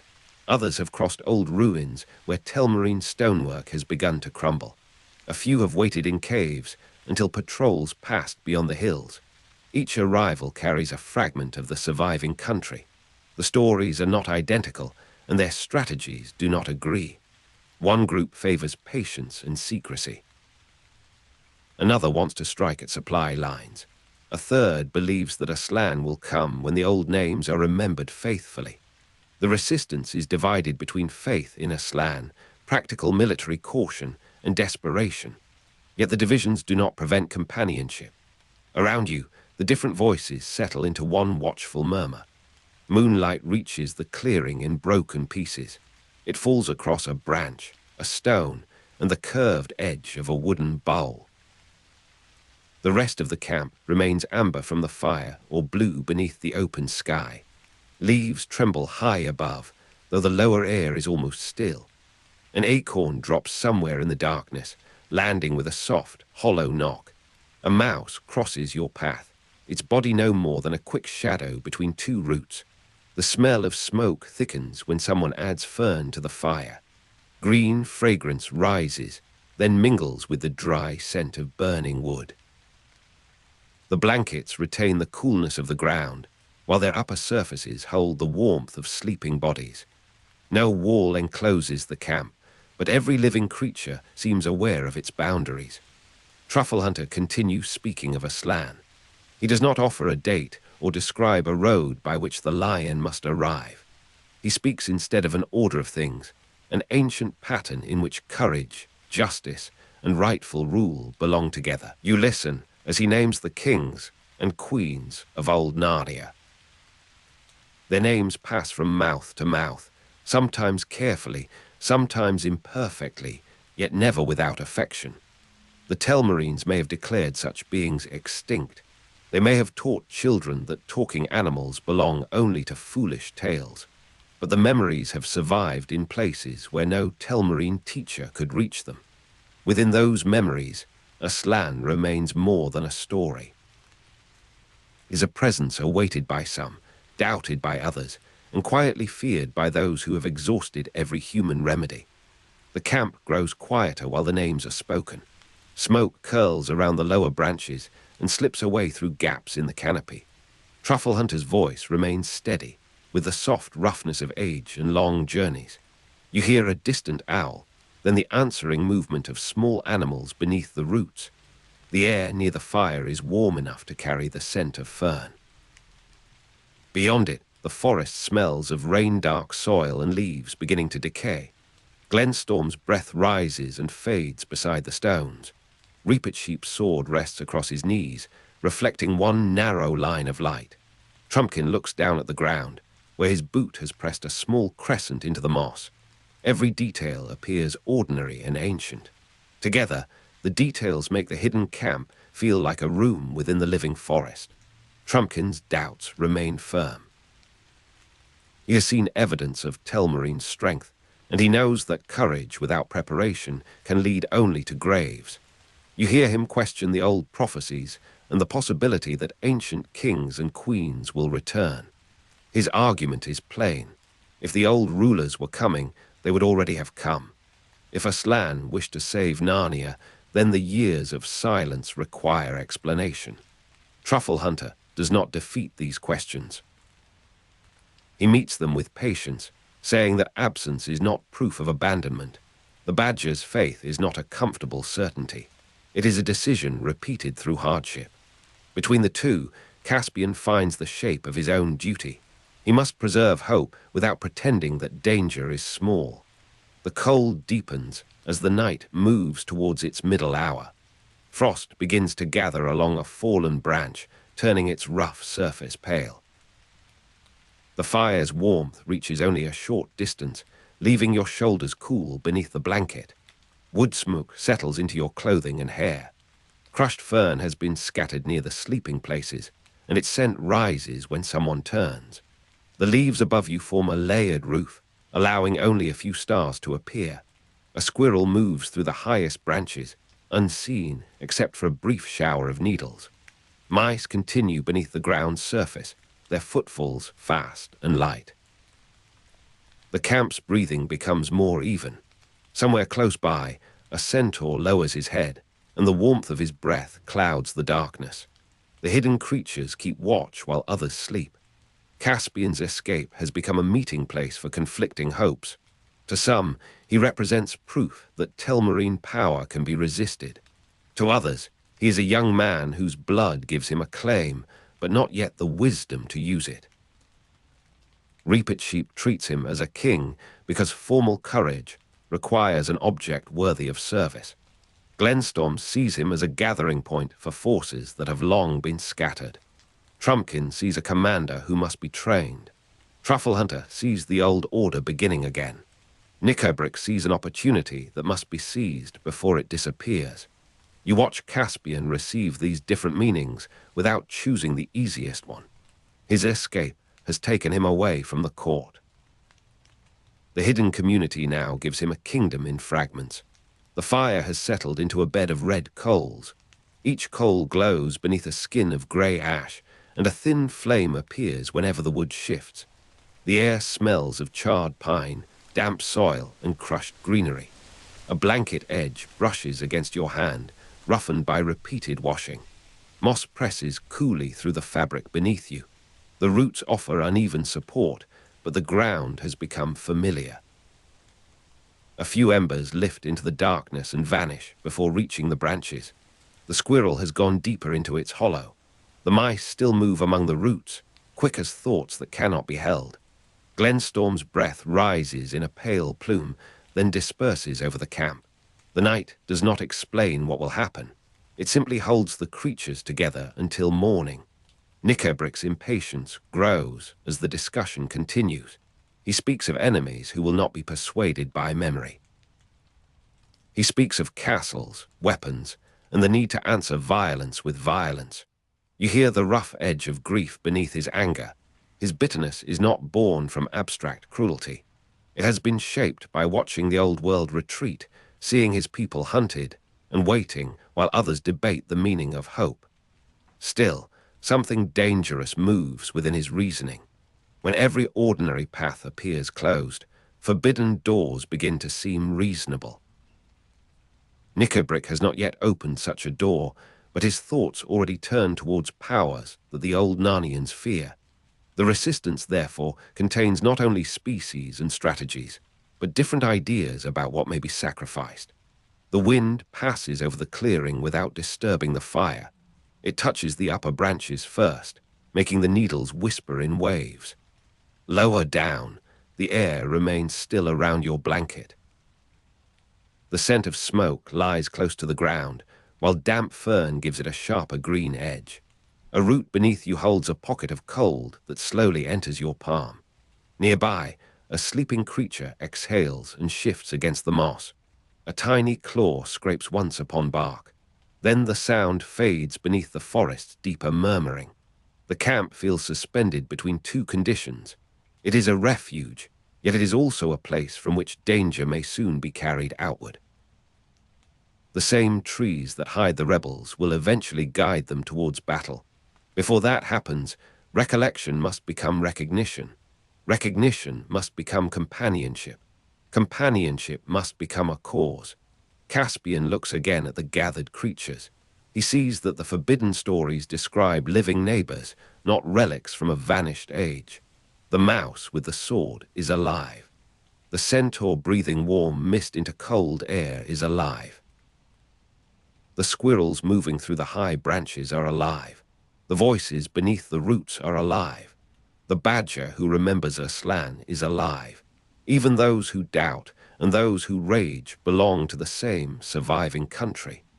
Caspian's kingship begins in this recognition. He does not stand above the community as a distant figure from a genealogy. He stands within it, listening to those who have preserved Narnia in different ways. The prince becomes a king by accepting that none of them can be left outside his responsibility. Dawn remains far away. The sky beyond the canopy is black, though a narrow paling has begun above the eastern ridge. Cold gathers on the stones and turns the ash damp at its edges. Smoke becomes almost invisible against the dark. The scent of wet bark strengthens as the temperature falls. Mice pass beneath the blankets and roots, keeping close to the ground's hidden warmth. A squirrel shifts inside its hollow, disturbing a few dry leaves. Glenstorm's breath remains warm and visible, rising steadily beside him. Reapit keeps his small sword near his paw. Trumpkin watches the path. Trufflehunter watches the faces. Nickerbrick watches the future with an expression that belongs partly to hope and partly to despair. Nothing is settled, but no one has left. The hidden community begins to move towards a common purpose. Not everyone agrees that Aslan will return. Not everyone believes that Caspian can restore the ancient royal line. Not everyone accepts the risks of open resistance. Yet the fugitives, animals, dwarfs, centaurs, and other magical beings begin to treat the prince's escape as a sign. The sign is not a miracle in the grand sense. It is a person arriving at the right place among people who remember what has been lost. The return of old Narnia begins through recollection, recognition, and companionship before it becomes a military campaign. Names are spoken, faces are acknowledged, old loyalties are tested against present danger. You feel the meaning of the gathering settle slowly, like ash upon the stones. The wind changes as morning approaches. It carries a faint brightness from the distant sky, although the trees remain dark around you. Moisture clings to the leaves and drops occasionally onto the ground. Each drop makes a small, clear sound before vanishing among the moss. The fire gives off more smoke than flame. Its warmth is gentle against your face and insufficient against your back. Wood smoke mingles with crushed fern, damp wool, and the earthy smell released by disturbed roots. Somewhere overhead, a squirrel begins its careful descent. Beneath you, mice make quick footfalls through the leaf mold. The centaur's breath fades into the first grey air. The camp no longer feels like a hiding place alone. It has become the quiet center of a kingdom preparing to remember itself. You remain close to the warm while Caspian listens to the final voices of the night. Truffle Hunter speaks of the old kings. Trumpkin speaks of provisions and roads. Reapit Sheep speaks of honor. Glenstorm speaks of strength. Knickerbrick speaks of urgency. Their words do not form a single harmony, yet they belong to one surviving song. The prince understands that a kingdom may exist before it possesses borders. It may live in names preserved beneath mountains. May inhabit a mouse's formal bow, a badger's patient faith, a centaur's guarded strength, or a dwarf's unwilling caution. Caspian accepts the identity and responsibilities of a Narnian king. He does so while wounded, pursued, uncertain, and surrounded by companions who disagree about nearly everything except the need to continue. The first movement of rebellion is therefore quiet. It begins when the lost recognize one another. The earliest light rests lightly on the upper branches. Squirrel movement becomes easier to see, small bodies crossing between needles and pale sky. The mice retreat beneath roots and stones as the clearing loses its darkness. Frost shines briefly upon the edges of blankets before melting into the moss. A last coal opens with a dull red glow. The air smells of cold water, wet earth, and smoke left behind by the night. Glenstorm stands in the grey, his breath rising above the fire like a final veil. Reapit Sheep's sword is returned to its sheath.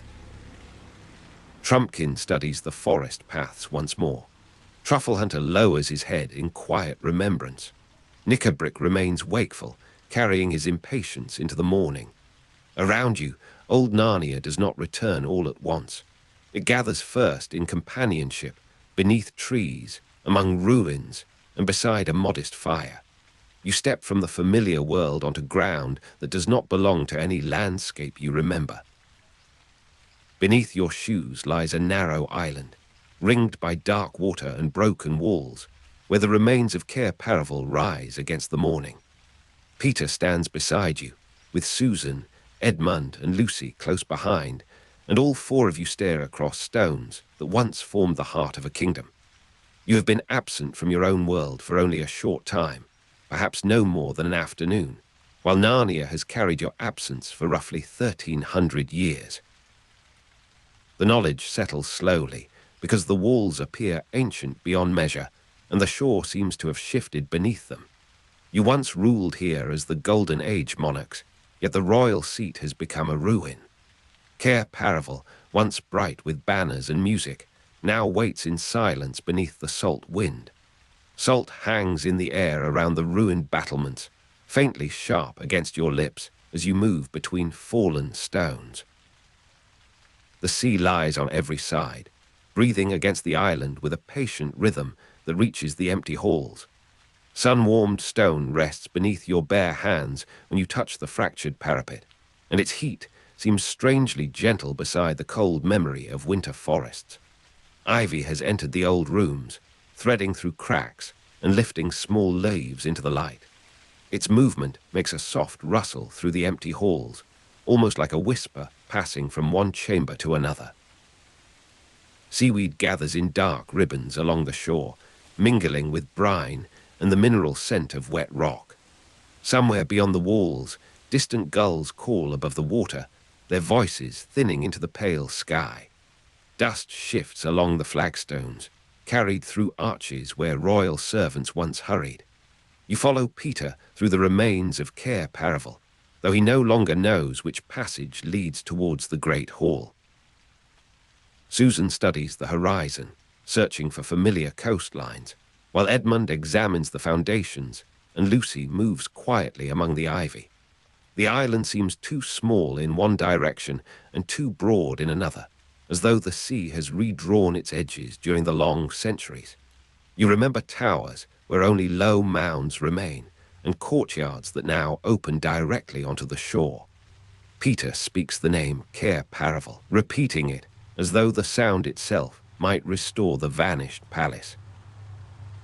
Susan remembers the harbour below the eastern walls, yet you can find no harbour there, only rocks and strands of seaweed. Narnia has changed its geography, and the alteration carries a deeper meaning. Its history has changed as well, because the world has continued without the kings and queens who once shaped it. A faint brightness lies beneath the dust in a chamber where the ceiling has partly collapsed.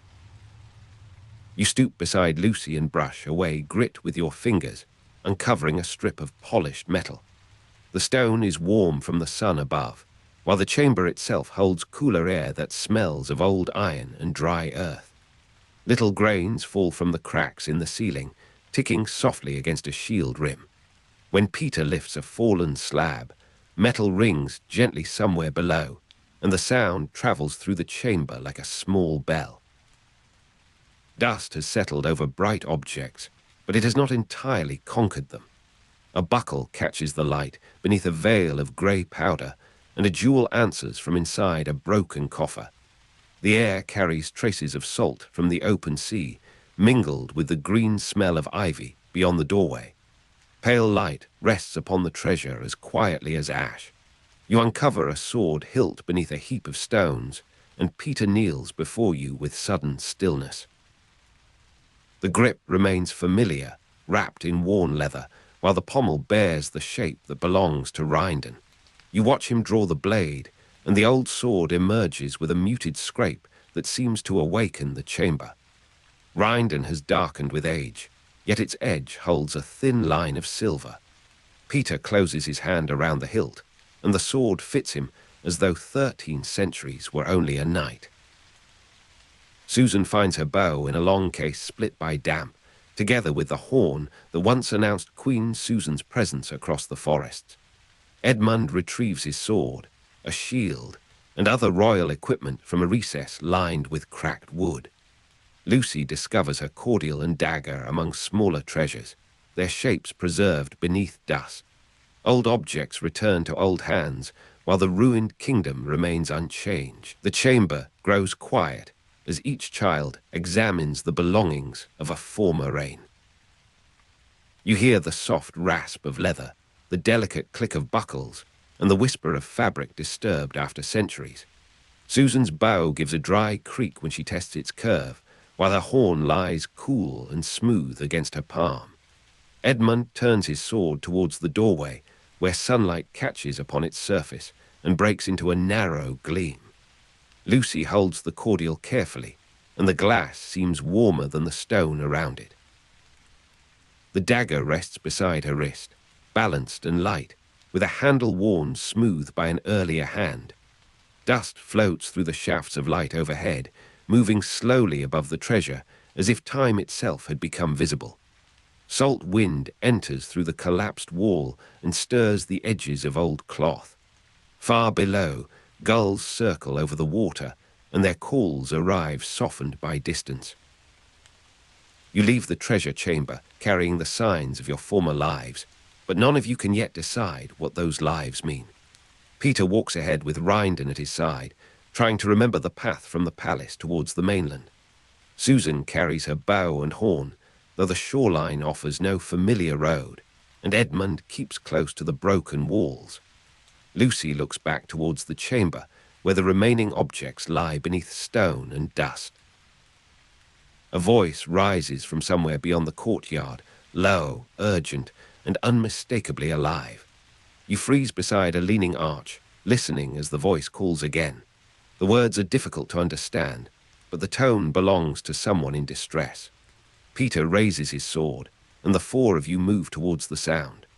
Beneath a mound of fallen masonry, you discover a dwarf named Trumpkin, captured and bound, with his hands tied and his clothing darkened by travel. Trumpkin's voice is rough from thirst, and it carries the dry bitterness of someone who has expected no rescue. You kneel upon the sun-warmed stones, while Lucy loosens the cords around his wrists. Fine dust clings to the dwarf's sleeves, and small fragments of shell have gathered near his boots from the shore.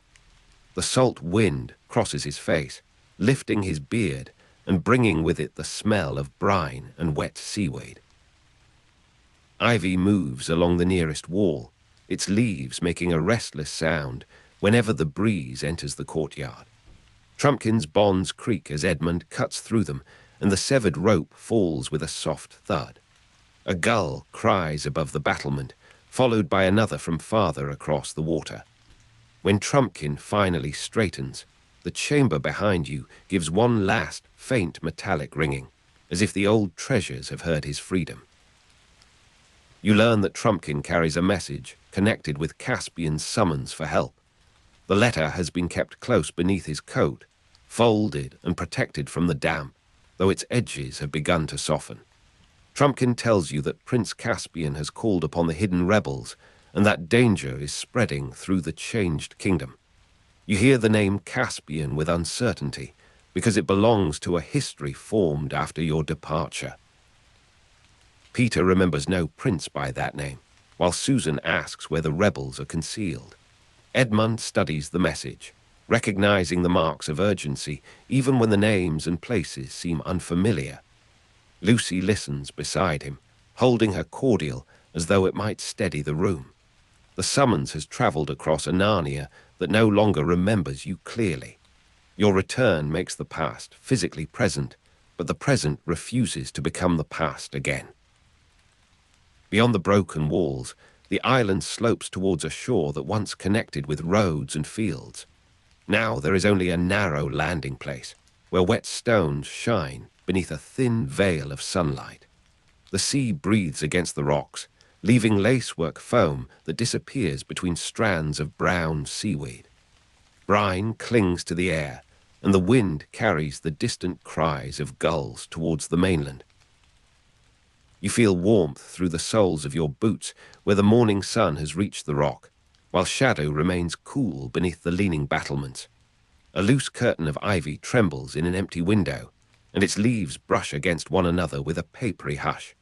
Trumpkin's footsteps sound heavily behind you, each one disturbing small shells and grains of sand. Across the water, the coast appears pale and indistinct, with no tower or harbour to guide your memory. The island keeps its silence around you. You set out with Trumpkin through the countryside, seeking the hidden rebels who have answered Caspian's summons. Peter takes the lead, guided by the direction of the shore and by memories that no longer align with the land. Susan watches the ridges for movement, while Edmund keeps the message secure and Lucy walks beside the dwarf. The path rises through grass that has grown over an old road, and every few steps you find stones shaped by vanished wheels. Trumpkin names villages you have never heard, and you remember villages that have disappeared beneath woods. Your former kingdom survives in fragments of speech, in half-remembered songs, and in names attached to places that no longer possess their old shape. Peter speaks of the Golden Age as something present, yet Trumpkin describes it as a remote story told by people who doubt it happened. You travel onwards between memory and lived reality, carrying weapons that belong to another age. The countryside receives you with long grass, thorn branches, and a mild wind that smells of damp soil. Sunlight moves across the fields in broad, quiet patches, warming the tops of stones and leaving the hollows cool.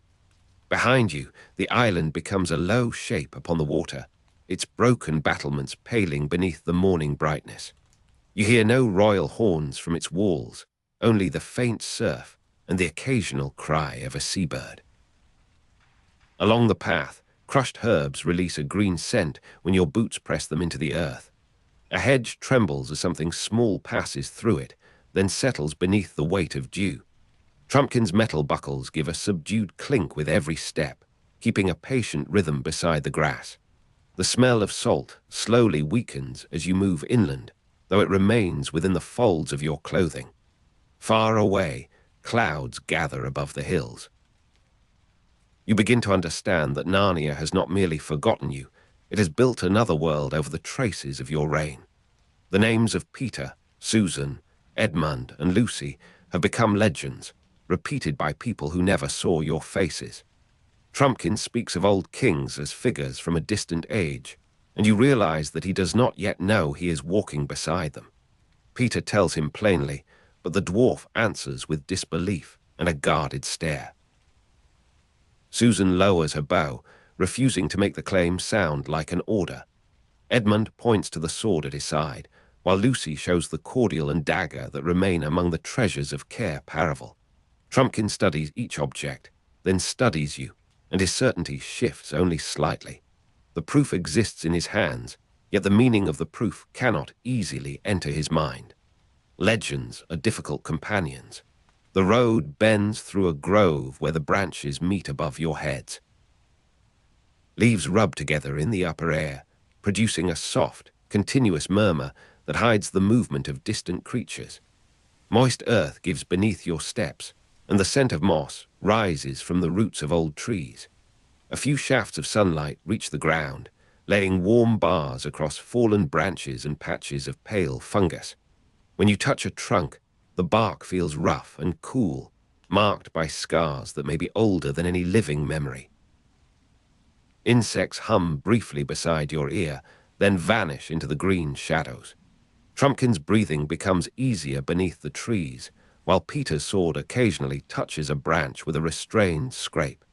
Susan's horn rests against her shoulder, smooth from use and dulled by time. The forest seems to shelter every age at once, without choosing between them. You continue towards the places Trumpkin believes the rebels may be hiding. He describes ruined watchtowers, concealed paths, and families who have resisted the rule of King Muraz. The name Muraz changes the air among you, because it belongs to the danger behind Caspian's summons. Peter listens without interruption, and you hear the old authority returning to his voice when he asks about soldiers and roads. Susan questions Trumpkin about the loyalty of the woodland creatures, while Edmund asks which strongholds remain unguarded. Lucy walks quietly, remembering how easily Narnia once answered to the presence of its kings and queens. No creature comes forward to greet you, and no banner rises above the trees. Your return does not restore the Golden Age by itself. You must learn how to act in a Narnia that has developed its own fears, loyalties, and expectations. The search becomes a lesson in patience. The afternoon light lowers through the branches, changing from white to a soft amber. Needles and leaves cover the path, making your footsteps quieter than they were upon the shore. A stream moves over rounded stones nearby, and its sound fills the spaces between the trees without becoming loud. The water carries a faint taste of iron where you kneel to drink, while coolness gathers around your fingers. Ferns brush your legs as you rise, leaving droplets against the fabric. Somewhere above, a wood pigeon calls once, and the echo seems to come from a different direction. Susan's bowcase catches a thread of light whenever the canopy opens, then disappears again into shade. Peter's red shield is marked by dust, and Edmund's recovered equipment bears small scratches from its long burial. Lucy's cordial remains clear within its glass. The old gifts travel through the green silence like quiet fragments of a vanished court. You reach a ridge and look across a broad valley shaped by rivers that none of you recognize. Peter expects to see the familiar woods near Cair Paravel, but the landscape opens towards distant mountains. Susan points to a settlement below, where smoke rises from low roofs and fields form narrow strips along the water. Edmund compares the view with the maps he remembers, finding that the river has changed its course. Lucy notices a hill that should not stand beside the valley, and Trumpkin explains that landslides and floods have altered the region over many generations. You understand that 13 centuries can change more than memory. Roads disappear, rivers wander, forests spread, and villages become stones beneath the soil. Even the sea may withdraw from a harbour and leave the foundations dry. You once knew Narnia as a kingdom of landmarks, yet now the kingdom must be read through signs. Your journey follows a geography shaped by time. The ridge holds the last warmth of the day, and the stone beneath your palm feels smooth from weather and long exposure. Grasses bend in the wind, their seed heads brushing together like dry silk. Below, smoke drifts sideways across the valley, carrying the faint scent of wood burning in distant hearths. The air has lost its morning salt, though a mineral freshness remains in the folds of the breeze. Clouds gather beyond the mountains, their lower edges tinted with rose and grey. A hawk turns above the fields, silent except for the brief flutter of its wings. Trumpkin rests beside a weathered marker stone, while Peter stands where the ridge narrows towards the forest. Susan's horn gives a tiny hollow note when it touches a buckle, and Lucy wraps her cordial in cloth. Evening enters gradually, cooling the exposed rock and deepening the shadows between the grasses. You descend towards the valley, though Trumpkin warns that the settlement below may contain watchers loyal to Meraz.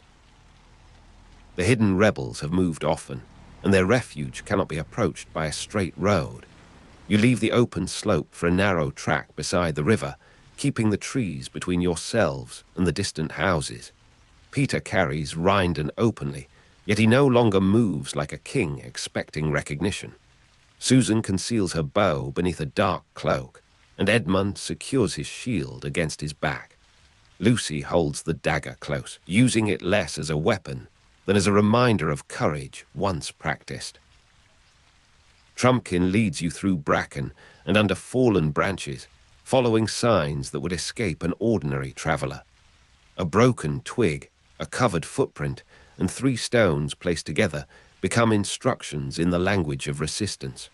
You move deeper into the changed kingdom, where the past must travel quietly. River mist gathers among the reeds, silvering the lower banks as darkness approaches. Water slides over stones with a steady whisper, and small insects skim the surface before vanishing into the dimness. The reeds carry the smell of green stems and mud, while damp bark cools the air beneath the trees. Your cloak brushes against fern fronds, gathering beads of moisture along its edge. A fish breaks the water near the opposite bank, leaving widening circles that reflect the first stars.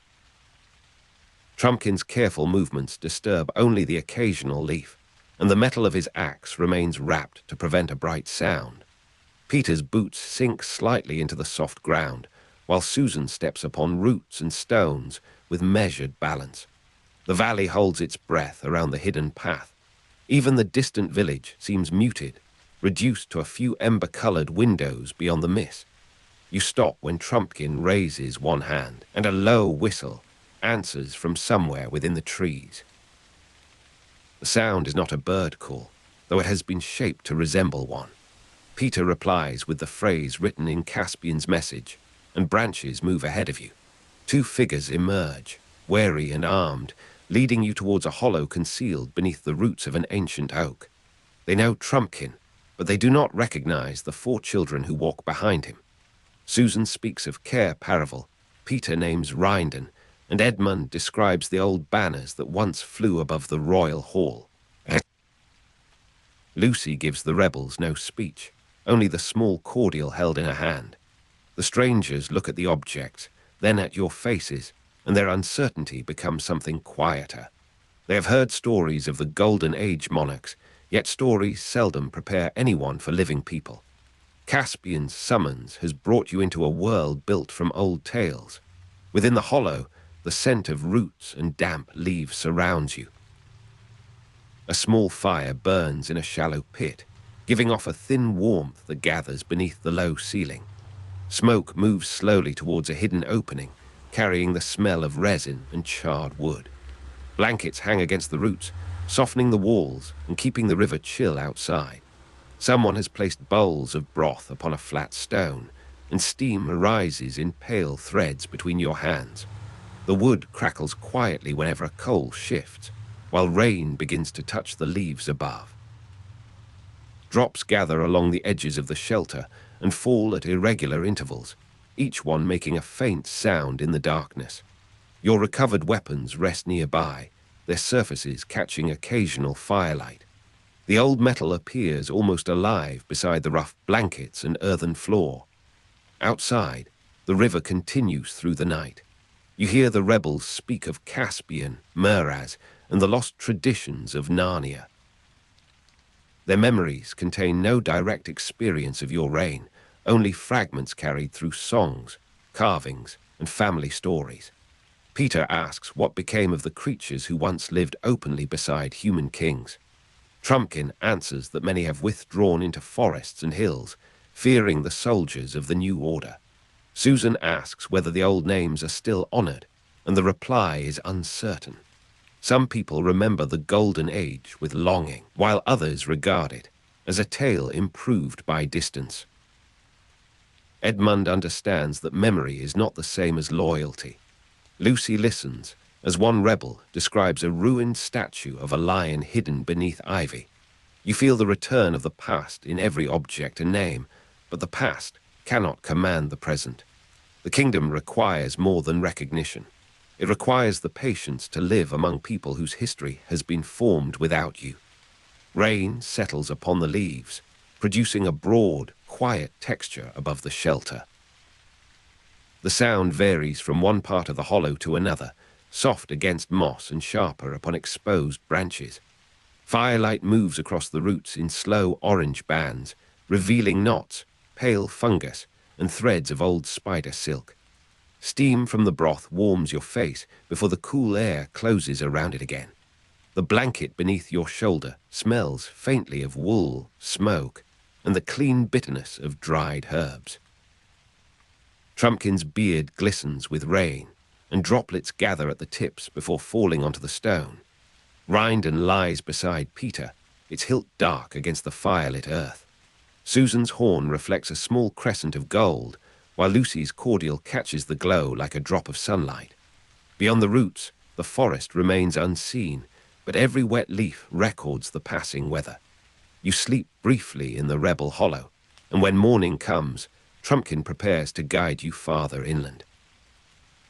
The search for the hidden rebels has become joined with the search for Caspian himself. You leave the shelter before the sun reaches the valley, carrying the old weapons and the message that brought you from the ruins. Peter no longer speaks of returning to a recovered throne. He speaks instead of finding those who still resist and understanding what they need. Susan keeps the horn close, though she does not sound it. Edmund studies the countryside with a soldier's attention, recognizing that courage must be matched by knowledge. Lucy walks beside the river, holding her cordial against the light. Behind you, Cair Paravel remains on its island, broken yet unmistakable. Its stones preserve the shape of your former reign, while the roads ahead lead into a Narnia that belongs to another age. Morning mist lifts from the river in translucent sheets, exposing reeds bowed beneath the weight of rain. The water reflects the pale sky without showing any clear color, and the banks smell of mud, crushed grass, and wet roots. Small pools remain in hollows along the path, each one holding fragments of leaves and tiny drifting insects. The breeze is cooler than before, moving across your cheeks and drying the damp edges of your cloak. Through a gap in the trees, sunlight touches a distant slope and turns the grass briefly bright. Trumpkin's axe rests against his shoulder, wrapped in leather that gives a soft creak with each step. Peter's sword sheath taps lightly against his leg, while Susan's bow bends the fabric of her cloak. Edmund walks in silence, and Lucy watches a kingfisher pass above the stream. The countryside feels older than the ruined palace, because it has continued changing without witnesses. You arrive at a fork where 3 paths vanish between trees, and Trumpkin searches for the sign left by the rebels. One route follows the river, another climbs towards the hills, and the third disappears beneath thick blackberry growth. You remember how easily maps once settled such questions, but no map now records the secret roads of Caspian's allies. Peter kneels beside the mud, and finds a mark pressed into the ground by a boot heel. Susan notices a thread of red wool caught upon a thorn, while Edmund discovers 3 fresh cuts upon a birch trunk. Lucy listens for voices and hears only water moving beneath a fallen log. Trumpkin interprets the signs and chooses the hill path. Your journey has become a study in attention, because the old world cannot be recovered through memory alone. The rebels live by signs, and you must learn their language. Narnia asks you to become present before it offers direction. Clouds thin above the hillside, allowing small islands of blue to appear between their edges. Wet leaves shine under the returning light, and the upper branches release droplets that fall long after the rain has passed. The slope smells of beech bark, dark soil, and crushed fern. Stones protrude from the path, polished by weather and marked with lines of pale lichen. When your hand steadies itself against a trunk, the wood feels firm, ridged, and cool beneath your fingertips. A breeze moves down from the hills, carrying the distant scent of pine and the faint mineral breath of exposed rock. Trumpkin's boots leave deep impressions in the softened ground, while your own steps follow more lightly behind. Far below, the river appears as a narrow silver thread. The hidden island and its ruined battlements have disappeared from sight, but the memory of Cair Paravel remains vivid beneath the changing sky. You climb until the forest opens around a clearing where the rebels have gathered in secret. Their faces reveal caution, exhaustion, and a kind of hope that has not yet learned whether to trust you. Trumpkin presents the message from Caspian, and you hear the summons read aloud in the quiet air. Peter identifies himself as High King, while Susan, Edmund, and Lucy stand beside him as the rulers who once brought Narnia into its golden age. No one kneels. The gesture would belong to a court that no longer exists, and the clearing has known only hidden meetings. Instead, the rebels ask what you intend to do. Peter answers that you will find Caspian, help those who oppose Muraz, and defend Narnia as it is now. You feel the weight of Rhindon at your side, yet the sword cannot decide what kind of King Peter must become. The old reign has returned as a responsibility, not as a throne. Leaves tremble above the clearing, revealing patches of clear sky between their moving shapes. The ground is carpeted with needles, soft moss, and pale petals fallen from a late flowering tree. Smoke from the rebels' covered fire moves low across the grass, smelling of damp wood and bitter leaves. A kettle rests upon stones, and its metal surface gives a quiet tick as it cools. The wind carries no sea salt here, though the clean scent of rain remains within the shaded air. Susan's horn lies beside her, dulled by age yet carefully polished. Peter's sword reflects a narrow line of daylight, while Edmund's shield bears the marks of its long burial. Lucy's cordial rests within a folded cloth, safe from the wet. Around you, the clearing is neither palace nor battlefield. It is a temporary place, held together by trust, secrecy, and the fragile warmth of a hidden fire. You remain among the rebels until the light begins to fail, learning which paths lead towards Caspian and which are watched by Muraz's soldiers. The names of places return repeatedly, but each name carries a geography you must reconstruct from description. Peter asks questions about bridges, Susan listens for changes in the wind, and Edmund studies the weapons available to the hidden company. Lucy speaks with those who are afraid, offering calm rather than promises. Trumpkin no longer doubts that you are the children of the Golden Age, though he still struggles with the thought. To him, 13 centuries have passed between a story and the people standing before him. To you, the gap is measured by altered rivers, fallen towers, and unfamiliar roads. Your return has made memory visible, but lived reality surrounds it on every side. The search continues beyond the clearing, towards Caspian and the uncertain future of Narnia.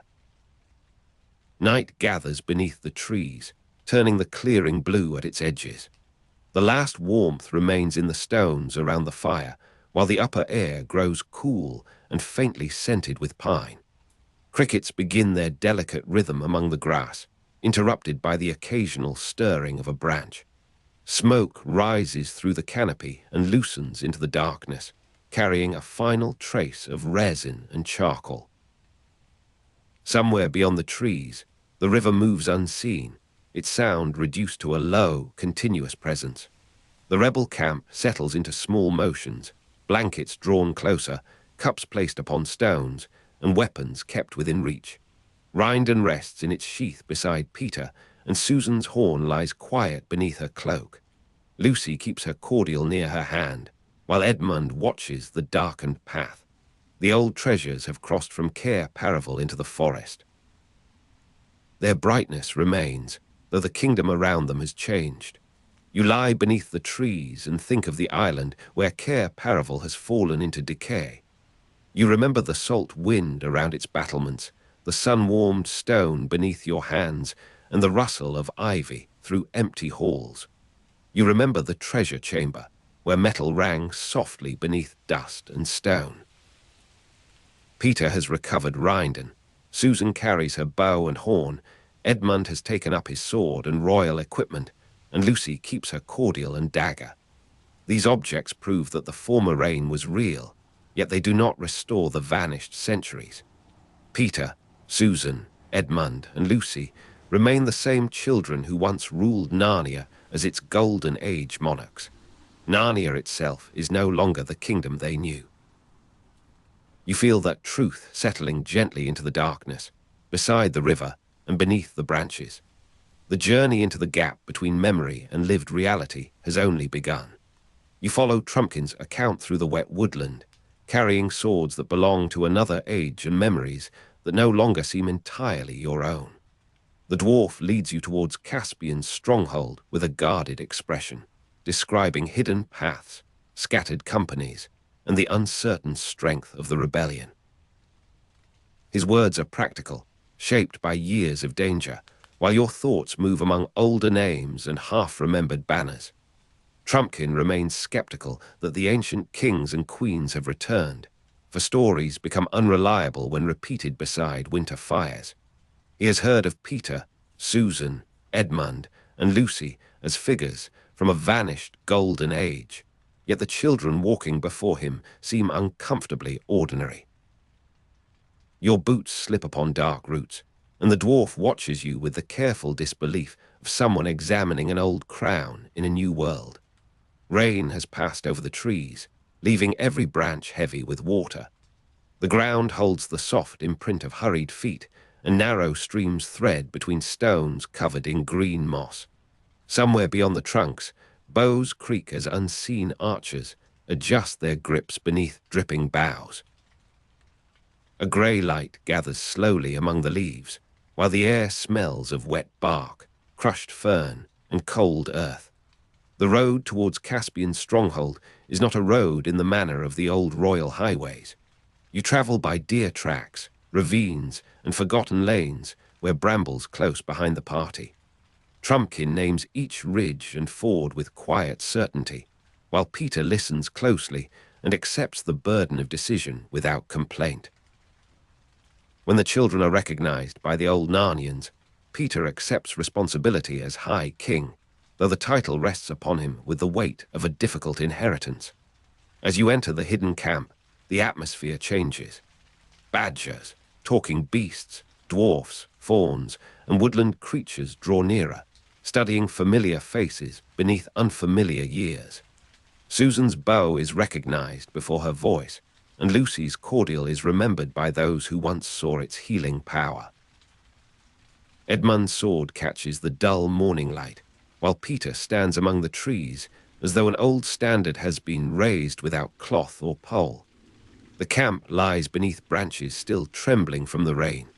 Smoke moves low between the trunks, caught in hollows where the wind cannot reach. A kettle gives off a faint iron warmth, and damp cloaks hang from bent limbs, their edges darkened by the weather. Beyond the fires, distant horns cross a valley in slow, uncertain calls, answered only after long pauses by another company hidden among the hills. Caspian's forces have already suffered setbacks before the Pevensies fully reunite with him. Strongholds have fallen, messengers have disappeared, and several attacks upon the Telmarine positions have ended in retreat. The old Narnians possess courage and knowledge of the land, but courage cannot always overcome numbers, armor, and disciplined formations. Each defeat has narrowed the rebellion's choices, drawing the surviving forces towards a final and dangerous concentration. You move through the remnants of those campaigns, passing broken shields and abandoned packs beneath the wet trees.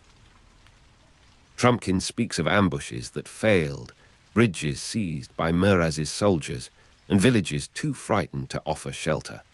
Caspian's name is spoken with respect, though concern follows it closely. The prince has inherited a cause, but not yet the settled authority required to command every hand raised beneath its banner. Water drips from high leaves with a patient, irregular rhythm. A fox watches from a bank where the roots form a small red-brown arch, then vanishes behind a curtain of hazel. The forest seems to hold its breath whenever the distant horns sound.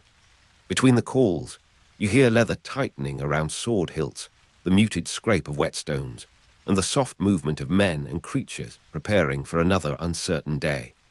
When Peter and Caspian finally meet, neither figure resembles a simple answer to Narnia's troubles. Peter carries the authority of the earlier royal tradition, strengthened by remembered victories and the recognition of the old inhabitants. Caspian possesses recent experience of oppression, flight, and rebellion, with knowledge of Muraz's court that Peter cannot possess. They meet beneath the pressure of a war neither can win alone, and their first conversation carries both courtesy and restraint. Caspian wants justice for Muraz's rule because the Telmarine king has silenced old voices and driven ancient peoples into hiding. He also wants the restoration of old Narnia, though restoration cannot mean returning every creature to an untouched past. Peter understands the longing, yet sees that memory alone cannot govern a country altered by generations. Between them stands the difficult truth that legitimacy may come from history, present suffering, or the consent of those who must live together afterwards. The command tent is fashioned from patched canvas, darkened by rain and smoke. A map lies weighted with stones upon a rough table, showing ridges, streams, watchtowers, and the roads leading towards Muraz's army. Candlelight wavers across the marks, making familiar distances appear to breathe. Outside, wet branches brush one another, and water gathers at the tent's seams before falling in slow drops onto the earth. Peter's presence gives the resistance the authority of the earlier royal tradition. Those who once fought only because desperation demanded it now feel themselves connected to a longer Narnian history. Caspian does not surrender his judgment, nor does Peter demand obedience merely because an ancient title has returned. Their alliance becomes strongest when each recognizes the other's different experience, and when neither mistakes old memory for complete wisdom. You stand among the defenders as plans are formed for the approaching battle. The Telmarine army occupies prepared ground, protected by walls, towers, and ranks of soldiers accustomed to taking orders from Muraz. The Narnians know the woods and ravines, but the enemy knows how to turn open fields into traps. Beneath the quiet discussion, fear moves from face to face like a shadow passing across firelight. At evening, the rain begins again, tapping upon leaves and darkening the fur of the animals gathered near the fires. Boughs creak in the wet woodland as strings are tested and loosened against the damp. A horse stamps beside a fallen log while someone murmurs a tune without completing its melody. The smell of leather, ash, and soaked wool fills the air, and the valley beyond lies hidden beneath a silver veil. The darkest night comes when Knickerbrick turns from remembered hope to forbidden power. The rebellion seems close to defeat, and the dwarf's patience with waiting, compromise, and uncertain promises has worn away. He believes that any force capable of destroying Meraz must be summoned, even if that force belongs to the oldest darkness remembered in Narnia. Around him gather a hag and a werewolf, each prepared to assist the attempt. The chamber chosen for the sorcery is a hollow beneath the stronghold, where stone sweats with underground moisture. Nickelbrick lays out objects whose shapes suggest older fears, while the hag mutters words that seem to scrape against the air. The werewolf keeps watch near the entrance, his breathing slow and heavy in the confined darkness. You feel the rebellion's despair drawing inward, narrowing, until forbidden power appears to offer the only remaining path. No visible wind moves through the trees outside, yet the leaves stir above the hidden chamber. A faint chill travels along the stone, touching hands, weapons, and the edges of cloaks. The fire burns low without smoke, and the darkness beyond its circle seems deeper than the night above. In the distance, a horn sounds across the valley, carrying a note so thin that it resembles a memory of music. Peter, Edmund, and the other defenders stop Nickelbrick's attempted sorcery before the White Witch can return to Narnia. A struggle breaks across the chamber in sudden confusion, with steel striking stone and bodies pressing against the narrow walls. Edmund understands the danger of the witch's name, while Peter moves with the directness of someone defending more than a single room. During the violence, Nickelbrick is killed, and the hag and werewolf fall with him. Afterwards, the chamber becomes very still.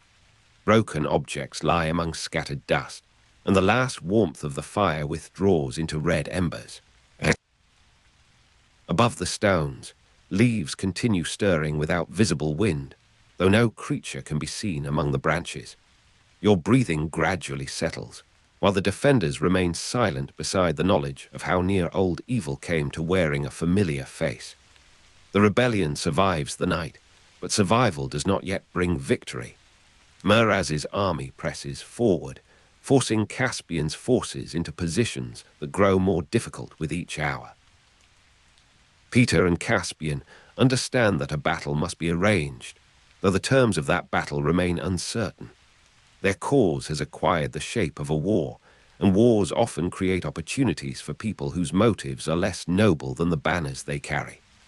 Meraz's own nobles, Glozell and Soapspian, begin to turn against him.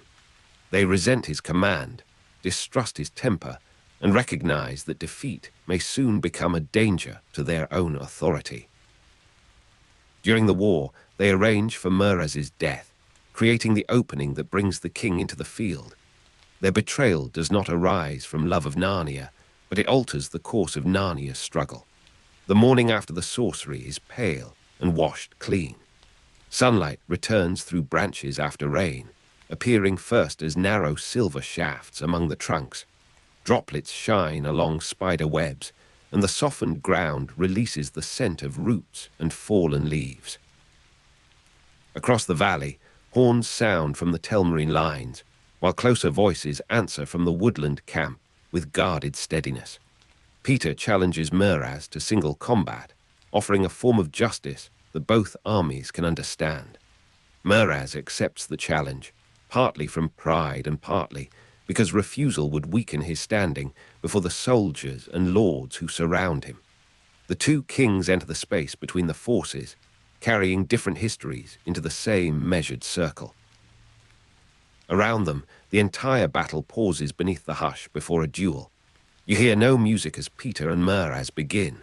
There is only the faint movement of armor, the creak of leather, and the distant shifting of thousands of waiting bodies. Peter advances with the strength of an experienced warrior returned to a world that has changed without him. Meraz fights as a seasoned ruler defending a crown, though the uncertainty of his nobles has already loosened the ground beneath his feet. The duel continues across trampled earth marked by rain and boots. Peter gives ground once, then regains it with a careful turn of the sword. Meraz's breathing becomes rougher, and his attention flickers towards the watching lords.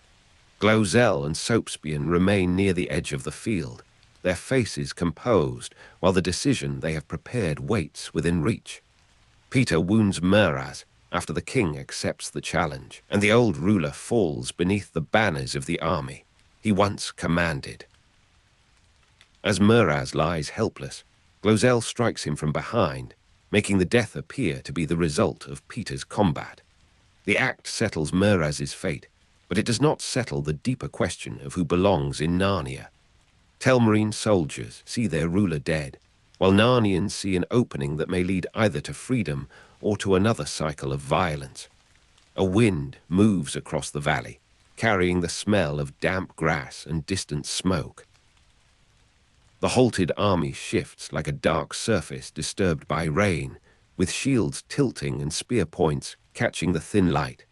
Somewhere behind the lines, a bird begins a tentative call, then stops. The hush before the duel has become a wider silence, filled with uncertainty rather than expectation. Aslan returns to active presence in Narnia, and the country's older life begins to awaken around him. His arrival is not merely an appearance among frightened companions, but a change in the movement of the land itself. Trees remember their voices, rivers seem to recover their ancient courses, and creatures long hidden from human rule emerge into the renewed light. The old world does not simply reappear, it stirs beneath the world that has covered it. You walk beneath branches that bend towards the roads and clearings as though recognizing an old authority. Leaves turn in patterns no weather explains, and roots loosen stones that have rested undisturbed for centuries. Sunlight returning through branches after rain spreads across the ground in warm, shifting pieces. The forest seems to remember, not with perfect restoration, but with the gradual recovery of a language once spoken everywhere. Caspian becomes king, though the crown does not promise an easy return to the past. He accepts a kingdom damaged by fear, divided by memory, and inhabited by peoples whose futures cannot be arranged by nostalgia alone. Peter's authority has helped restore legitimacy, yet Caspian must remain within the changed country and govern what follows. The royal tradition gives him a foundation, while the new settlement requires patience, judgment, and mercy. The surviving Telmarines are offered a choice between remaining in Narnia and returning through a doorway to their ancestral world. The doorway stands as a quiet boundary between histories, neither punishment nor triumph. Some choose departure, carrying fear and relief towards an unfamiliar inheritance. Others remain beneath Narnian skies, accepting that belonging may be built through conduct and shared life rather than secured by blood alone. In the days that follow, the surviving peoples of Narnia are brought towards a new political settlement. Ancient creatures emerge from hiding, Telmarine families consider their place, and Caspian supporters begin repairing roads, walls, bridges, and fields. No single gesture can erase generations of silence. Yet conversation becomes possible where suspicion once ruled, and the country begins to imagine authority as something held in trust. Evening gathers over the stronghold with a softer color than before. Fires burn beside walls where sentries once stood in fear, and voices pass between strangers learning one another's names. A small stream moves under a wooden bridge, its surface carrying reflections of branches and stars. Far away, a horn crosses the valley, but this time another horn answers without alarm. The year is 1951, and the central arc of the novel closes around the recovery of memory, legitimacy, and coexistence. The return of the Pevensies does not produce a simple restoration of the past, because the past has become both inheritance and burden. Peter, Susan, Edmund, and Lucy have found the old paths again, though those paths now lead through a Narnia shaped by other lives. You remain beneath the awakened trees while the last light fades from the valley. Trumpkin's skepticism has softened into recognition, not because every ancient story has become simple, but because living faces have given old names their proper weight. Caspian stands within a kingdom that must be rebuilt rather than merely reclaimed. Around him, Old Narnians and surviving Telmarines begin the slower work of sharing a future. Night settles over the woodland without closing it into emptiness. Leaves stir without visible wind, touching one another above the quiet paths. Boughs rest beside sleeping guards, their strings no longer creaking in the wet darkness. Beyond the trees, the river carries a muted silver line through the valley, and the restored country breathes with the calm, uncertain rhythm of a life beginning again.